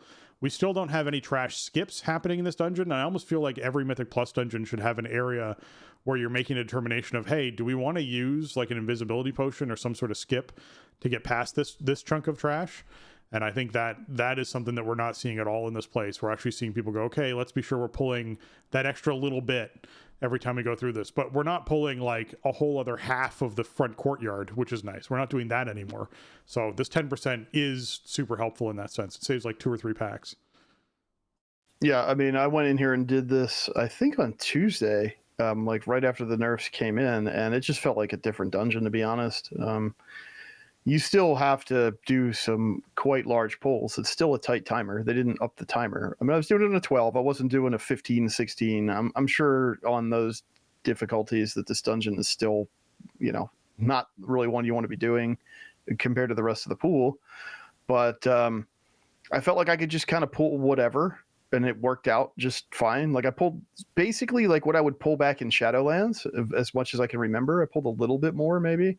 And also you don't have like a Venthyr in the group to mind control the slashers, but that's okay. I think just like changing the forces requirement, upping the requirement, upping the value on the slashers. The part between first and second boss was I think I mentioned it last week or the week before, like when I was trying to get my 12 in time, that was the thing that just kept stymieing me because it's just so hard to pull efficiently through there and safely and get everybody up to second boss. So that has been significantly reworked. And I think they straight up removed the slasher that padded all the way back and forth across the front of the stairs. So that's great. I think like my first time 12, the thing that popped the resilience achievement for me, I think we had about, 30 seconds, 15 seconds left. When I went back in and did it with like a relatively similar group, of players this week, I had about 3.5 minutes left. So, yeah, nice upgrade. Halls is now not something that I'm dreading somebody suggesting that we do. I mean, it's still challenging. There's still stuff that you have to know what you're doing. You have to have an efficient route especially because you want all the anima in the Halkias like as fast as you can, because you got to wait on that stuff to fly through the zone and load into the boss so the boss activates. So you still have to make like good choices. It's not just a free key, but it feels a lot more fair. I'm glad that they made these changes, because my initial couple weeks in halls, I was not happy to see this dungeon come back in the first place. And then, as I started stepping into it, I was like, wow, they actually made this even worse than I was afraid it was going to be. I like this less than I liked it in Shadowlands. I will say I like it more than I like Sanguine Depths. So I'm happy to see this over Sanguine Depths. That's true. Yeah. if I had to pick from the Revendreth dungeons, this is the one I would choose over the two of them. All right, Manaforge Omega. They did have some changes in here where they fixed an issue where the teleport option to central operations became unavailable if players activated the raid skip after already unlocking this teleport location. So yeah, they fixed that one for folks that couldn't move around the way they needed to. On Forge Reaver Araz, one of the first walls that teams sort of run into, the Arcane Obliteration will now still cast even if the target dies early. So you got to factor that in. Arcane Siphon damage was reduced on Mythic difficulty. The Arcane Harvest and Silencing Tempest targeting updated to deprioritize targeting tanks and to reduce the possibility of targets being selected by both of these abilities at once. This is massive, because they did in fact change so Silencing Tempest could target tanks early on, and people just hated this because it was really punishing for tanks inside their group. So the fact that now deprioritizes them is big, because that will help tanks out a lot on this fight. And then reducing the possibility you're going to be selected by both abilities at once is massive as well, because you shouldn't be targeted by both these abilities. So yeah, that will make this fight easier, which is good to see. Overall, for Nexus King Salhadar, this is the first big round of nerfs that we've seen for the last two bosses, because we also have some Dimensius nerfs as well. And this is on Mythic that I'm talking about. So it's our first big Mythic pass that they did. Stage 1 on the Oathbreakers, the command Besiege now activates 9 fractal images, was 12. And the time between each activation has been increased by 0.375 seconds. So it'll be like roughly, 30% more time between those images happening, so keeping that in mind. The banishment damage has been reduced by 10% on Mythic, as well as the invoke the oath damage reduced by 15% on Mythic, so making those damage checks a lot easier for folks. Intermission 1, the Nexus Descent. The Manaforge Titan health reduced by 10%, Nexus Prince health by 10%, and Shadowguard Reaper health by 10%. So on that fight, basically when you hit that first intermission, people go off to their platforms and you have to defeat the ads on those platforms. Those ads' health has been reduced by 10% to help folks clear them up and get back to the main platform faster. So that's just a lower DPS requirement overall on those platforms, which will get you back into the main phase faster and get damage on the boss faster, which will speed the whole fight up. So overall, good changes, I think, to Nexus King to see those happen. I haven't started progging on this yet, so I haven't really felt the level of these changes yet, but I like just reading them through and knowing where the pain points are. This seems to address some of the pain points, which is good to see for some teams. It's starting to claw back that like event tuning, right? Yeah. Like, this is tuned for the race. This is tuned for the absolute top of the heap. Yeah, you can't leave it like that for very long. Like, the race is long over. The players are playing the bosses. Like, let's rein this stuff back to reality a little bit. Yeah, exactly. All right, in Dimensius World, the cosmic radiation damage reduced by 10% in Stage 1 and Stage 3 on Mythic difficulty, as well as the fusion damage was reduced by 10% on Mythic difficulty. Living Mass, Void Warden, and Nullbinder health was all reduced by 10%. That is going to be massive for being able to kill those ads faster and get people positioned faster, so that's big. The crushing gravity damage reduced by 25%. That's also very big because that's basically a raid-wide soak damage that we end up seeing people take throughout the fight. Reverse gravity now targets 4 players, was 6. This is also really big. So how they were doing 6 players I thought was genius, where basically 2 people would go to the very back of the platform, the very edge of the platform, and one person would stand just in front of them, Venn diagramming the 3, and those 3 people would get lifted into the air, and those who picked up living mass would run over and stand underneath of them, and they could stand underneath the front person and get them down really quickly. And by the time that person was all the way down, the 2 back circles had almost overlapped because they're all moving towards the same point. So as a triangle, those 2 back points converged to where the front point was. And then they were bringing down both those 2 back people at the same time. It was a really cool strategy to see. But when you're lifted into the air, you aren't able to do a whole lot, which means you're essentially removing 2 additional players from the equation than you are now. When it's only 4 players, not only is it easier to deal with, you're also just allowing 2 more players to continue doing damage to the boss or healing or whatever it is they need to do inside that circumstance. So big change there for reverse gravity. Glad to see that. The gamma burst pushback strength on mythic difficulty has been reduced. This is big. This is the one I talked about. This is just literally people being pushed off of a platform. You almost had to 100% be at the very front tip of the platform and having killed 1 ad in the line that leads towards the back of the platform to do this phase. You had to do that because you were going to get pushed all the way back to the platform, even with a speed boost like, Wind Rush or a Savage Roar, whatever that is, or Stampeding Roar, you were still being pushed all the way to the back of the platform. So this has been reduced, which apparently has made this much easier. So I'm glad to hear that as well, because that was not something I was looking forward to. The black hole radius has been reduced on mythic difficulty. This is in the last phase when you collapse the worlds, the planets that are there, they collapse into a black hole. The radius of those black holes has been reduced to sort of give a little more space. The interval between shadow quake impacts has also slightly been increased on mythic difficulty. So overall, this is our first pass we see at Dimensius. We're not seeing any health changes to Dimensius themselves. I still think that in phase 3, we could have seen like a 3 to 5% nerf on his health just in that one phase. But we'll see where it goes. This is one of those bosses where they left alone for a long time with good reason, because teams were finding ways to kill it, even in the state it currently was in. But as Jason sort of said, we sort of hit that point where, hey, it's time to start removing some of these barriers that were mythic, race to world first teams that were doing this. We were seeing 400 plus pulls on this boss. I don't think any boss should ever be over 200 pulls, in my opinion, most of the time. Maybe 225 if you had like a really rough raid night and people are not performing very well. But when you get into the 400 pull range, I get flashbacks to Jailer and that whole tier, and it was just like that was an unacceptable level of difficulty to ask players to do. It was just punishing and kill teams and ruin morale, and it made me take an entire expansion off. So it is what it is, right? Like that's one of those things, and I feel like this is good changes to see, and hopefully this means that we're seeing that Hall of Fame close out pretty quick at this point, right? Like you have to consider, like we're moving into week 5 is week 5 is what we're moving into raid tier wise here, and we're still sitting with like sub 50 teams having killed the last boss.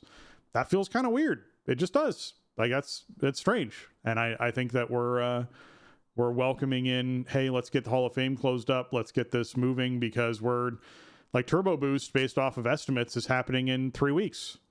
That's like just 3 weeks away from when we start hitting that and start moving into the next phase. And hey, we're gonna get pre-patch for the expansion a couple months after that, and then suddenly we're into the new expansion. So we need to wrap this up and get people into farm and let people do what they want to do and do achievements and get mounts going out, and all that stuff has to start happening.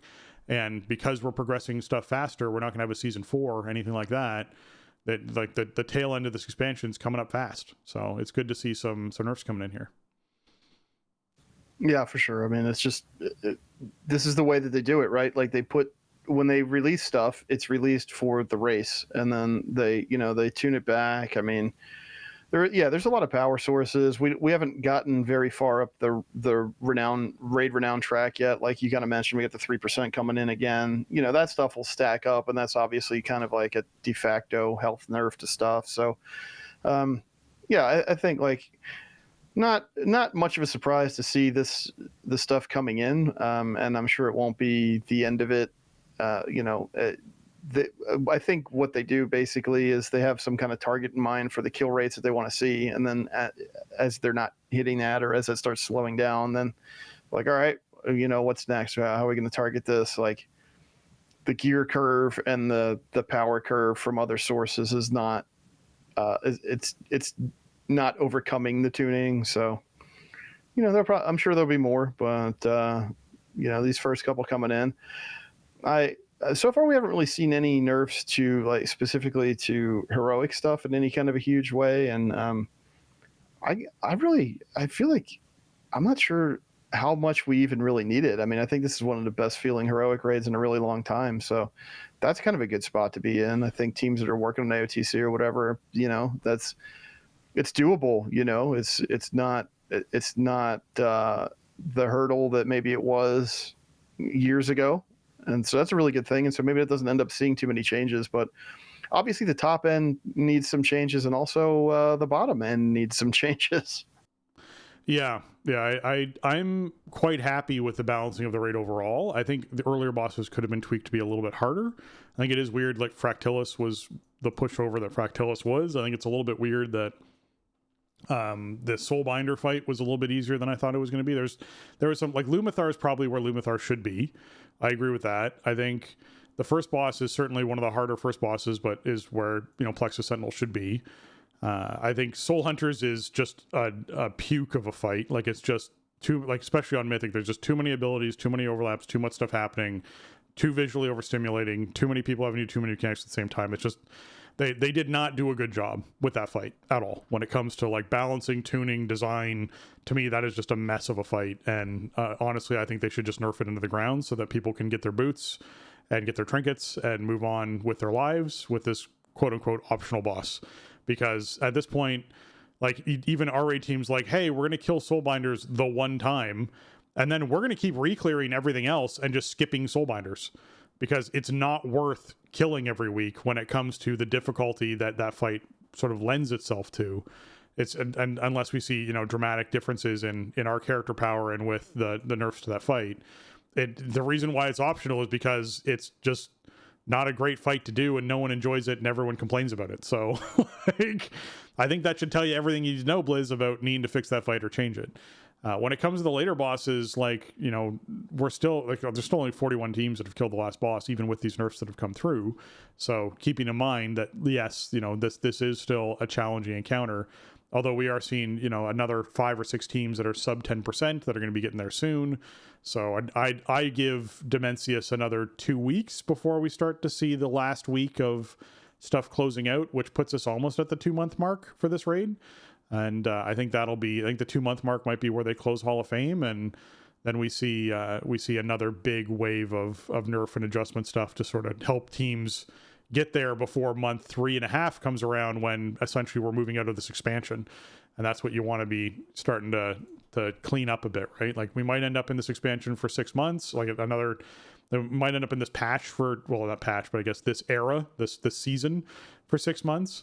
But I doubt it. I think we're going to be in this season for maybe 5 at the most, and I think we'll be in pre-patch for a good chunk of that. So I'm curious as to what this all is going to feel like as far as prog goes, and making sure enough teams get through there. And as you said, hitting those benchmarks, because that's the big thing for me, is when you look at the kill benchmarks over, the span of an expansion, you shouldn't see the number of teams killing the last boss on Mythic progressively going down throughout the expansion. It should be the other way around. You should see more teams during that expansion doing what Jason's team is doing, is starting into Heroic, clearing through Heroic, starting into Mythic, doing a few more Mythic bosses. You should see those numbers rising. Like, there's absolutely no reason why a team like Jason's team shouldn't be able to kill Fractilis. Like, they should. They should be able to get to that point and kill that boss with the remaining time that's in this. Like Nexus, like Soul Hunters, Nexus Prince, and Dimensius, sure, I can see those not necessarily being on the table depending on people's commitment and how much time they want to put in and how many pulls they want to put into something. But bosses that take less than 50 pulls to kill should be very much on the table for teams that are doing Heroic and dabbling into Mythic.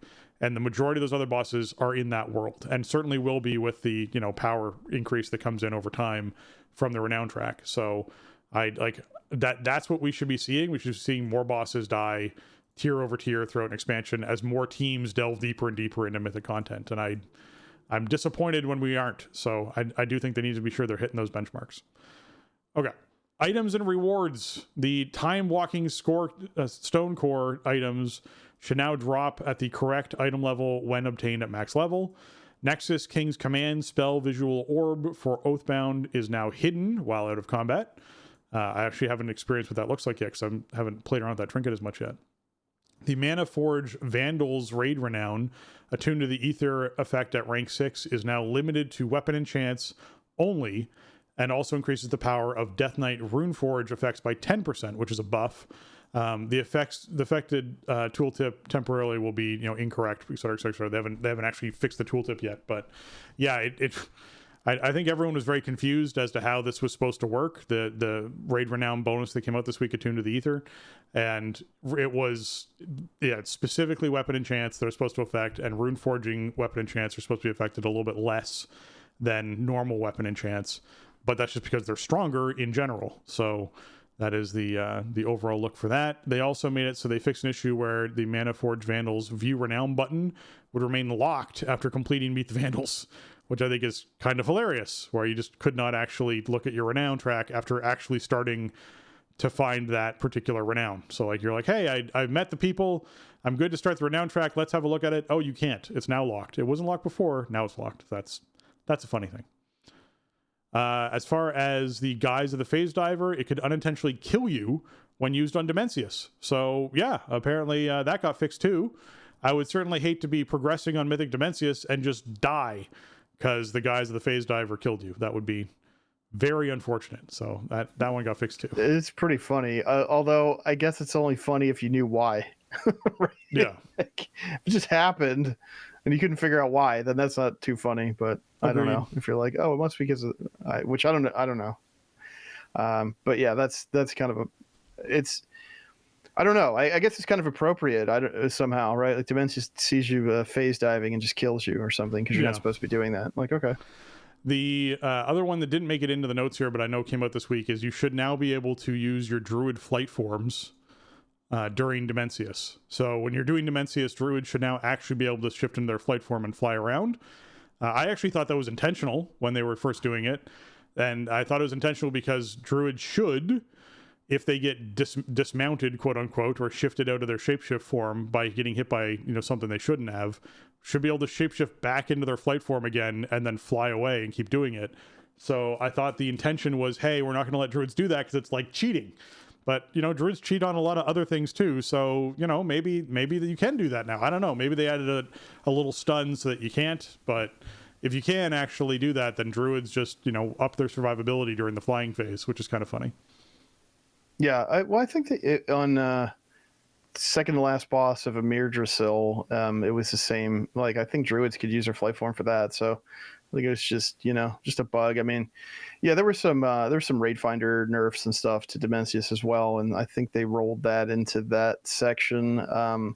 So yeah, it's some other quality of life changes with Dimensius. I think Raid Finder Dimensius is probably still a disaster, but they're trying to make it better. But the fight has so many elements to it. It's like, how do you move through that with a totally uncoordinated group and a group where many players are just not even really attempting to do anything? I don't know. It kind of speaks to the issues with Raid Finder as a concept overall. I think Dimensius is an awesome boss on normal and heroic, but I would never even want to step in there on Raid Finder. As someone who has done it on Raid Finder, I will say that the way that we actually managed to accomplish doing it was all but like 8 people died on the first phase. And then those 8 people managed to make it through the next 2 phases by dodging a lot of back and forths and killing off the ads on the 2 transition platforms. And we got to the last platform in the last part of the raid. We rezzed 8 people. And then the 16 of us managed to defeat the last phase, which was tight to actually, honestly, as far as the actual timing went. And that was with determination of like 1 stack of determination that was tight because we were down to the last ring of, because what happens with that fight is you start with like, essentially, if you picture an orbit of planets, the orbit gets smaller and smaller and smaller. So each ring gets enveloped as the fight goes on. So you get closer and closer and closer to the boss until you just, you die because there's nowhere to stand. And we were on the last ring when we managed to defeat it. But the way that we beat it was, do not battle res anyone until the last phase of that fight, because if they die, then they're probably going to die again. And once you get to the very last phase, just res as many people as you can, which was hilarious. and then defeat the boss. So hopefully you have a core group of 8 to 12 people who can live through those first phase and intermissions in order to get to the last phase to be able to do that. And hopefully one of them can battle res so that you can actually res everybody. But yeah. Okay, the sign up is up for the MDI and AWC for 2025. The Ghosts of Koresh content update is here, and the Arena World Championship and Mythic Dungeon International return for War Within Season 3. Prepare for the fierce arena clashes beginning October 3rd, and join the Mythic Plus with time trials starting October 1st. So how to get involved? You register at Raider.io to secure your spot in the AWC or MDI. You access tournament realms with fully geared characters at max item level and earn the all-new Season 3 banners, the Unbound banner and the Algari and Astral Champions prestigious banner. You tune in live on Twitch or YouTube and cheer for your favorite competitors. So the Arena World Championship in Season 3 is going to have a gauntlet that the players have to go through, as far as basically they're going to have regional cups and then have the gauntlet and then have the grand final, and the combined overall prize pool for that is $200,000 that they're pulling from for that. So teams in Europe and North America can register at Raider.io now, and the War Within Season 3 cups is what they're registering for, and you will then have their chance to fight for their share of $20,000 in the U.S. Cup. It's $20,000 per cup. So we know that 60,000 of that prize pool is going just towards the cups. And basically, once you compete past that, you'll be going for the rest of the money, and they're going to battle to get their share of the rest of that prize pool. So yeah, it is. It's going on. AWC Cup 1, 2, and 3 are October 1st, 8th, and 15th. And the broadcasts for those are the 3rd to 5th, the 10th to 12th, and the 17th to 19th. So if you're someone who's looking forward to esports in October, it is coming up. The gauntlet is going to happen on November 14th, and the actual grand finals happen on the 15th and 16th of November. So you'll be getting some November time. This is normally where we'd see like BlizzCon stuff happen for this sort of thing. It would happen over that weekend with all the grand finals and big competitions and stuff. So no BlizzCon this year, but this is the timing still seems very consistent with previous BlizzCon things. However, it's probably a week later than normal BlizzCon, to be honest. We know that next year BlizzCon is going to be in September, so it'll be much sooner that all that stuff kicks off, and we'll have to see what that looks like. Now, the MDI. The MDI is going to be kicking off October 1st, like they said, with the time trials. Players who sign up get access to those tournament realms. From the time trials, the top 18 global teams will advance to the MDI groups. The groups format has been adjusted slightly to feature 6 teams competing at once with daily eliminations. The new dungeons and a modified spec variety rule with a $30,000 prize pool for each group. And the best 6 teams from the groups will join 2 representatives from China to face off in the War Within Global MDI, which will share the $300,000 prize pool for the total of global MDI champions. So what that looks like for folks is time trials are the 1st and the 6th of October. We then actually look at Group A from the top 18 teams competing the 24th and 26th. Group B is going to be the 31st to the 2nd of November. There's going to be Halloween MDI Group B competing here. We have Group C doing the 7th to 9th of November, and then the China 6 teams will do their own competition separately, which won't be broadcast.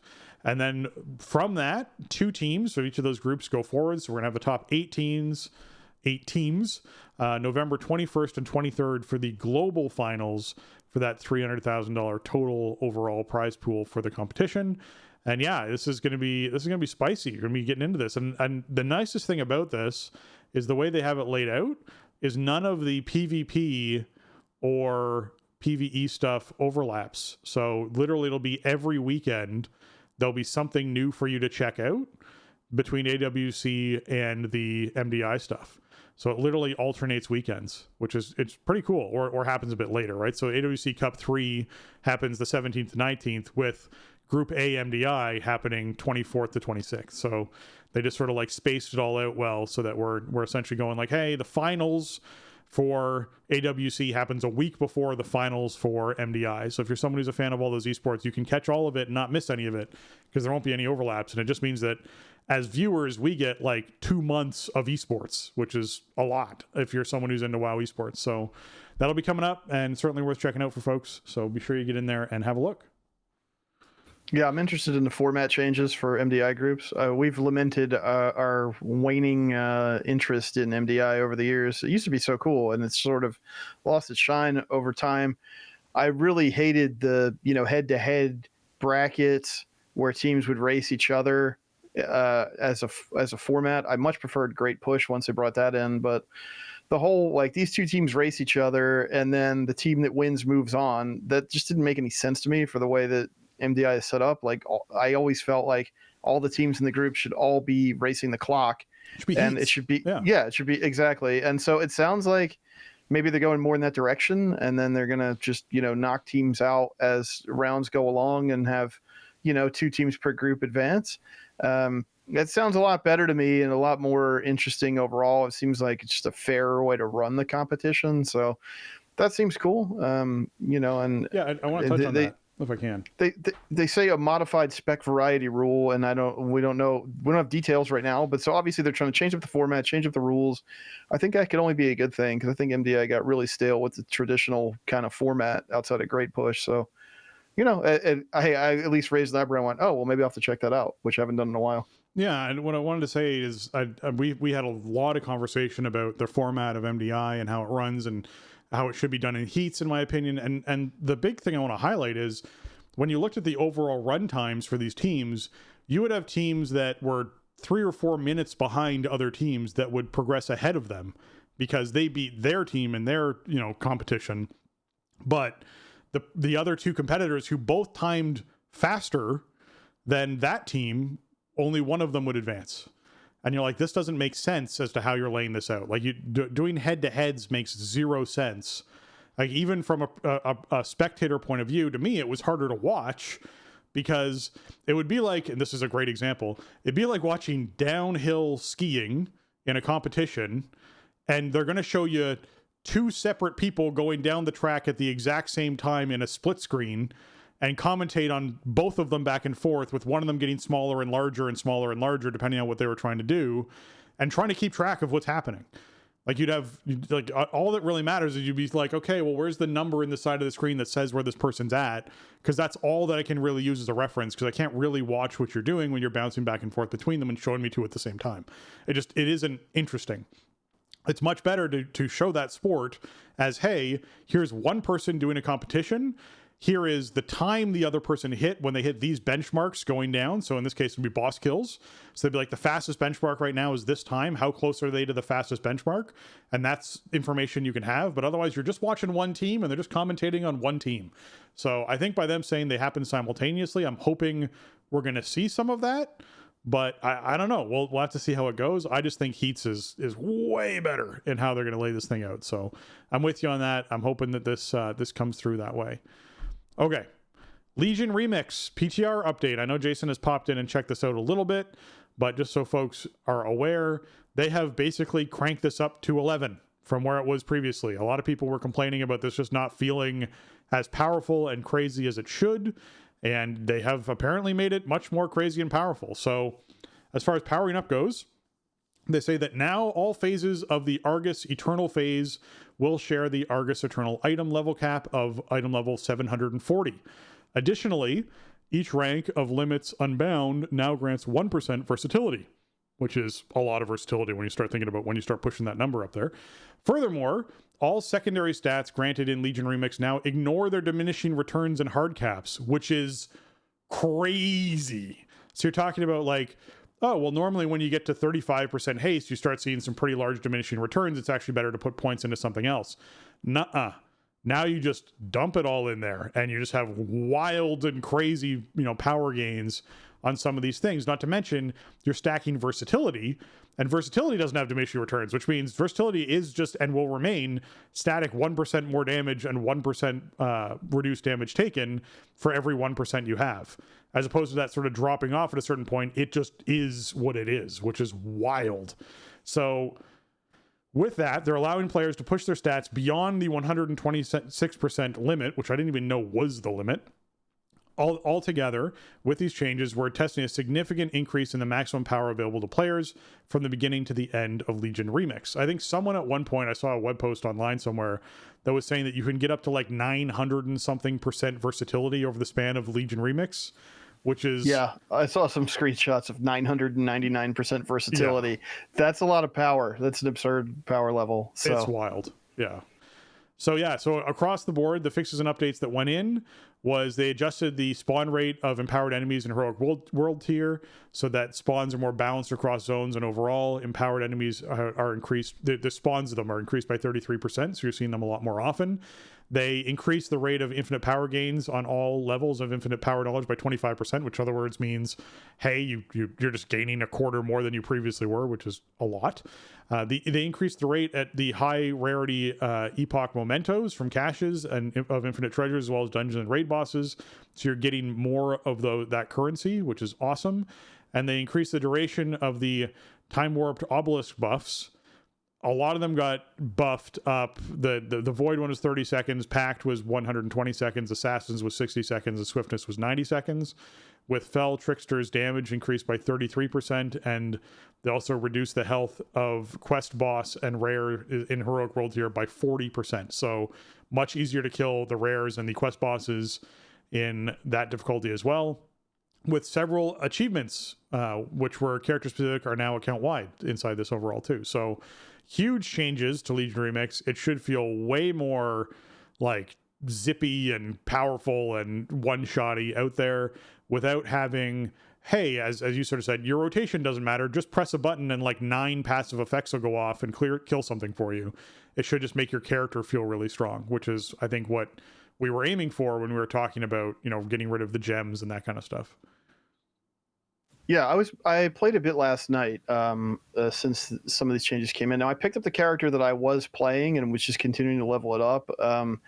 And I think I don't know, I hit a weird bug or something, or maybe it's because I had a character that was, between 2 iterations of these builds. Because I talked to Bronze Brandbeard, and I got my item that, is supposed to bring me up to the amount of expected infinite power that I'm supposed to be at for my level. And that gave me a ton of power, which let me unlock a whole bunch of traits on my artifact, which was really cool. Some of them are flat stat bonus increases. Some of them are proc effects that happen. Some of them are things that modify your active ability that you choose on the tree. But then I used another one after I had leveled up a couple times, and then I tried to use another one, and then something bugged out and set my infinite power to like negative 50,000 or something. So as I was doing stuff, I was like paying off that debt, and I couldn't buy any new traits.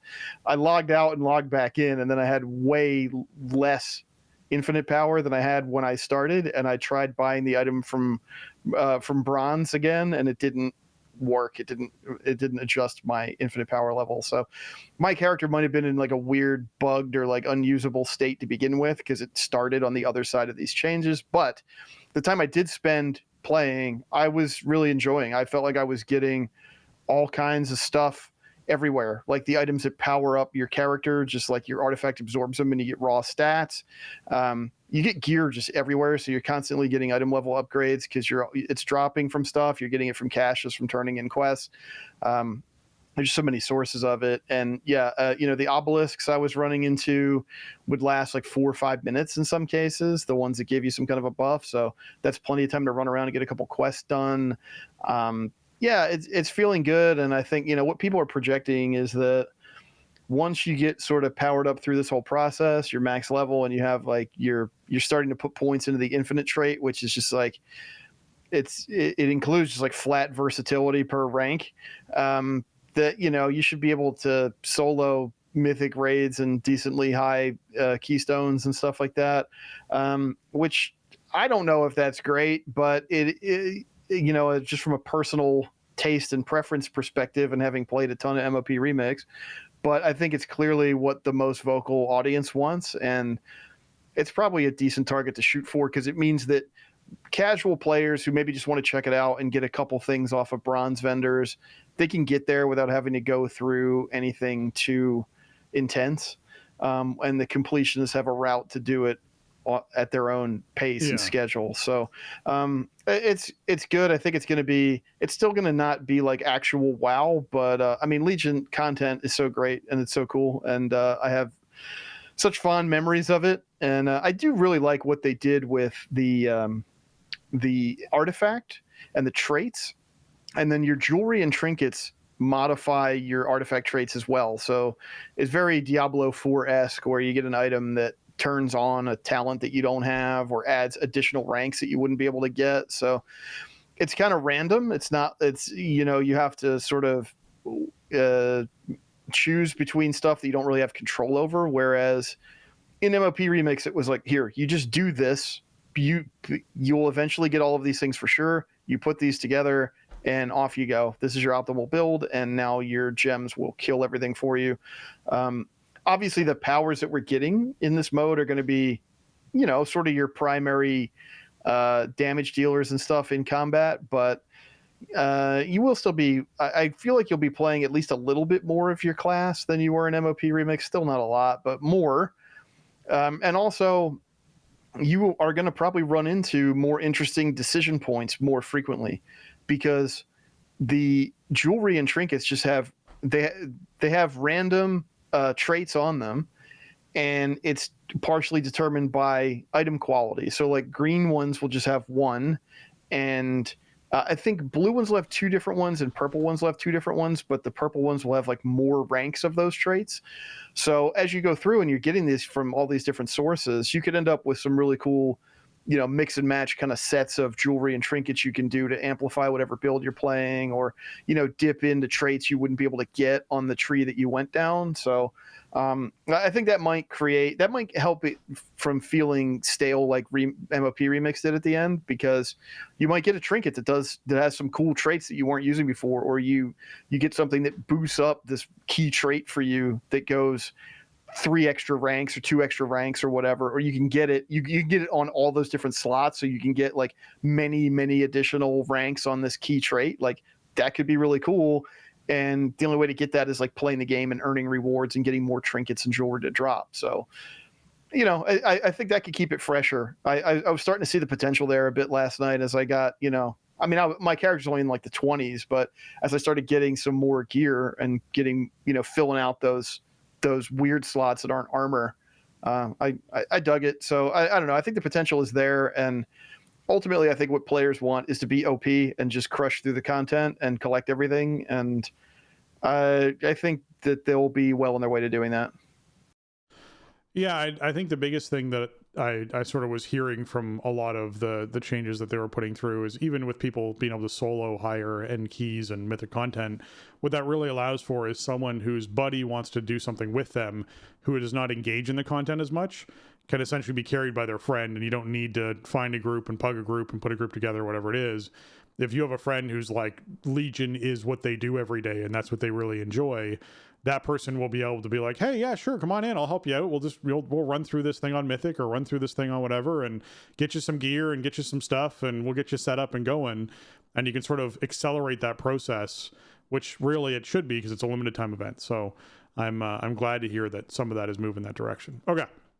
We know that this PTR that's currently up is going to be live until September 16th, and then they're going to be pulling down the Legion Remix PTR. So if you're someone who wants to get in there, you've only got a couple of days left before that goes away again. And with that, the actual 11.2.5 development notes, we had a couple of things in here. The Mark of Twilight Oath may now actually be deleted, which is the item that drops off of the Nexus King in Maniforge Omega. That gets you like the mount or whatever it is, right? Is that Mark? It's from Dimensius, I think. Yeah, it's like the AOTC mount, but you don't get it. You don't get the AOTC mount from the AOTC achievement, right? You get it from the kill, and then you get a quest item, and then you turn the quest item in, and then you get the mount from that. If for some reason you got that on multiple characters without turning it in, you're just stuck with it right now. Like you can't delete it, you can't abandon the quest or whatever. You just have to wait. So this actually requires like a patch fix to deal with. So hang tight. In a few more weeks, you'll be able to actually delete it if you ended up with an extra one. They also allowed the ability, this is something that's coming in, obviously it's 11.2.5, to hide your location from recent people you've done groups with. if you're someone who doesn't want people to be able to find you inside of the social tab under, hey, who have you recently grouped with, that you can actually turn that off by going to settings and social, and you can hide from recent allies. So you're not showing up on, if you feel like you had a group, the group didn't go well, someone was being abusive, they can't like look you up later on and keep messaging you because they're mean. That's just something that is there. So if you want to hide that out, you can do that. That's something that's coming in the patch. The move pad, which is accessible through settings and then general, now supports press and hold functionality. This option can be found in the cog icon dropdown on the move pad UI. I know this is something that one of the guys that I do occasional key stuff with and hangs out with me and Ted and Josh and them is Touchpad Warrior, and Touchpad will be very happy to have more touchpad functionality with this sort of stuff. So keep that in mind. That's going to be another fun little thing for people to play around with if that's something you're wanting to use to do a lot of your movement and that kind of thing. All right, with that, I'd like to take a moment to thank our patrons. They contribute a ton to our show and help us to improve on the content we create. Today, I'm giving a special shout out to Arajian, Anthony, Bradley, Bruce, Chris, James, Garrett, Kapawi, and Shorel. Thank you so much for all that you give towards the show. We really appreciate all of the funds that people from all of our patrons put towards keeping the show on air and live and hosted, and pays for all the sites and the streaming and all that kind of fun stuff. The equipment, my boom arm is being held together by duct tape and things, and so I recently got a new boom arm which I need to install, and that'll stop a lot of the squeaky, creaky, noisy stuff that's been going on with mine as it's sort of slowly falling apart. So that'll be great to get that done, and that's something that I was able to use some patron funds to help support. And so I appreciate all of you all and everyone who puts stuff towards the show to help keep the show up and running and going smooth. Absolutely. Thank you so much, patrons. We couldn't do it without you. So thank you for all the support over the years. And hey, if you liked today's episode, thank a patron. Yeah. Our Patreon is live over at patreon.com/thestartingzone. If you're someone who wants to hop in and support the show, you can go to patreon.com/thestartingzone, preferably on your computer's web browser, because all the apps mark everything up everywhere. Like, it doesn't matter what it is. If you register for something through your phone, it will cost more for you than if you do it through your web browser. Here's case in point. I was looking at YouTube Premium because I've been watching a lot more YouTube content lately and considering whether or not I wanted to do that. It was $3 more expensive to do it on my phone versus doing it on a web browser. That was the difference. The literal plans per month were $3 more expensive per month on my phone versus just doing it on my web browser. That was the difference. So, like, please stop signing up for any services at all through your phone. They're just gouging you money through doing it through your phone. So just keep that in mind. And I guess if you've enjoyed this episode, you can head on over to your iTunes, your Apple Podcasts, and leave us a 5-star review. They really help out the show, and we love hearing the reviews from our listeners. That's going to wrap up episode 701 of The Starting Zone. If you want to check out show notes for this episode or leave us a comment on the show, then head on over to thestartingzone.com, the official website for the Starting Zone podcast. If you want to contact the show and leave us your feedback or ask a question, you can email us at thestartingzone@gmail.com or reach out to us on Twitter at The Starting Zone or on Blue Sky at thestartingzone.bsky.social, or you can join our Discord server by going to thestartingzone.com/Discord. If you want to get your hands on some TSE gear, that's over on our Dashery store. Friend of the show, Oni, came back, was showing off his hoodie, which we hadn't seen in forever. We also saw a few other people showing off their hoodies and their gear. So thank you so much for those who pick up some of that gear. You can get that at thestartingzone.dashery.com, and you can check out all the designs on shirts and mugs and stickers and sweaters and that kind of stuff. So that's pretty cool over there. And if you're trying to find you on the internet, where can they find you? You can find me on socials, over on Twitter at Shieldwald, or on Blue Sky at jlucas.bsky.social. Check both sites, but I mostly just post stuff to Blue Sky, so come say hi in either place. But if you want to see what I'm up to, check it out over there. And you can find video channels on twitch.tv/Shieldwald and youtube.com/Shieldwald. Streams are usually Tuesday, Wednesday, Sunday, 7:30 Eastern, doing Raid and Keystone stuff. And I might be back to co-streaming to YouTube. I think last day for drops is actually Tuesday. I think the Shade Fur Brew Thief is finally going away in a couple days, so we might end up streaming elsewhere. But yeah, come check out the video channels as well. If you're trying to find me, you can find me over on Blue Sky at spencerhd.bluesky.social, on Twitter at Spencer_Downey. You can find me on Twitch at twitch.tv/SpencerHD, or over on youtube.com/@SpencerHD. And with that, For Jason and myself, we want to say thanks for listening, and jobs done.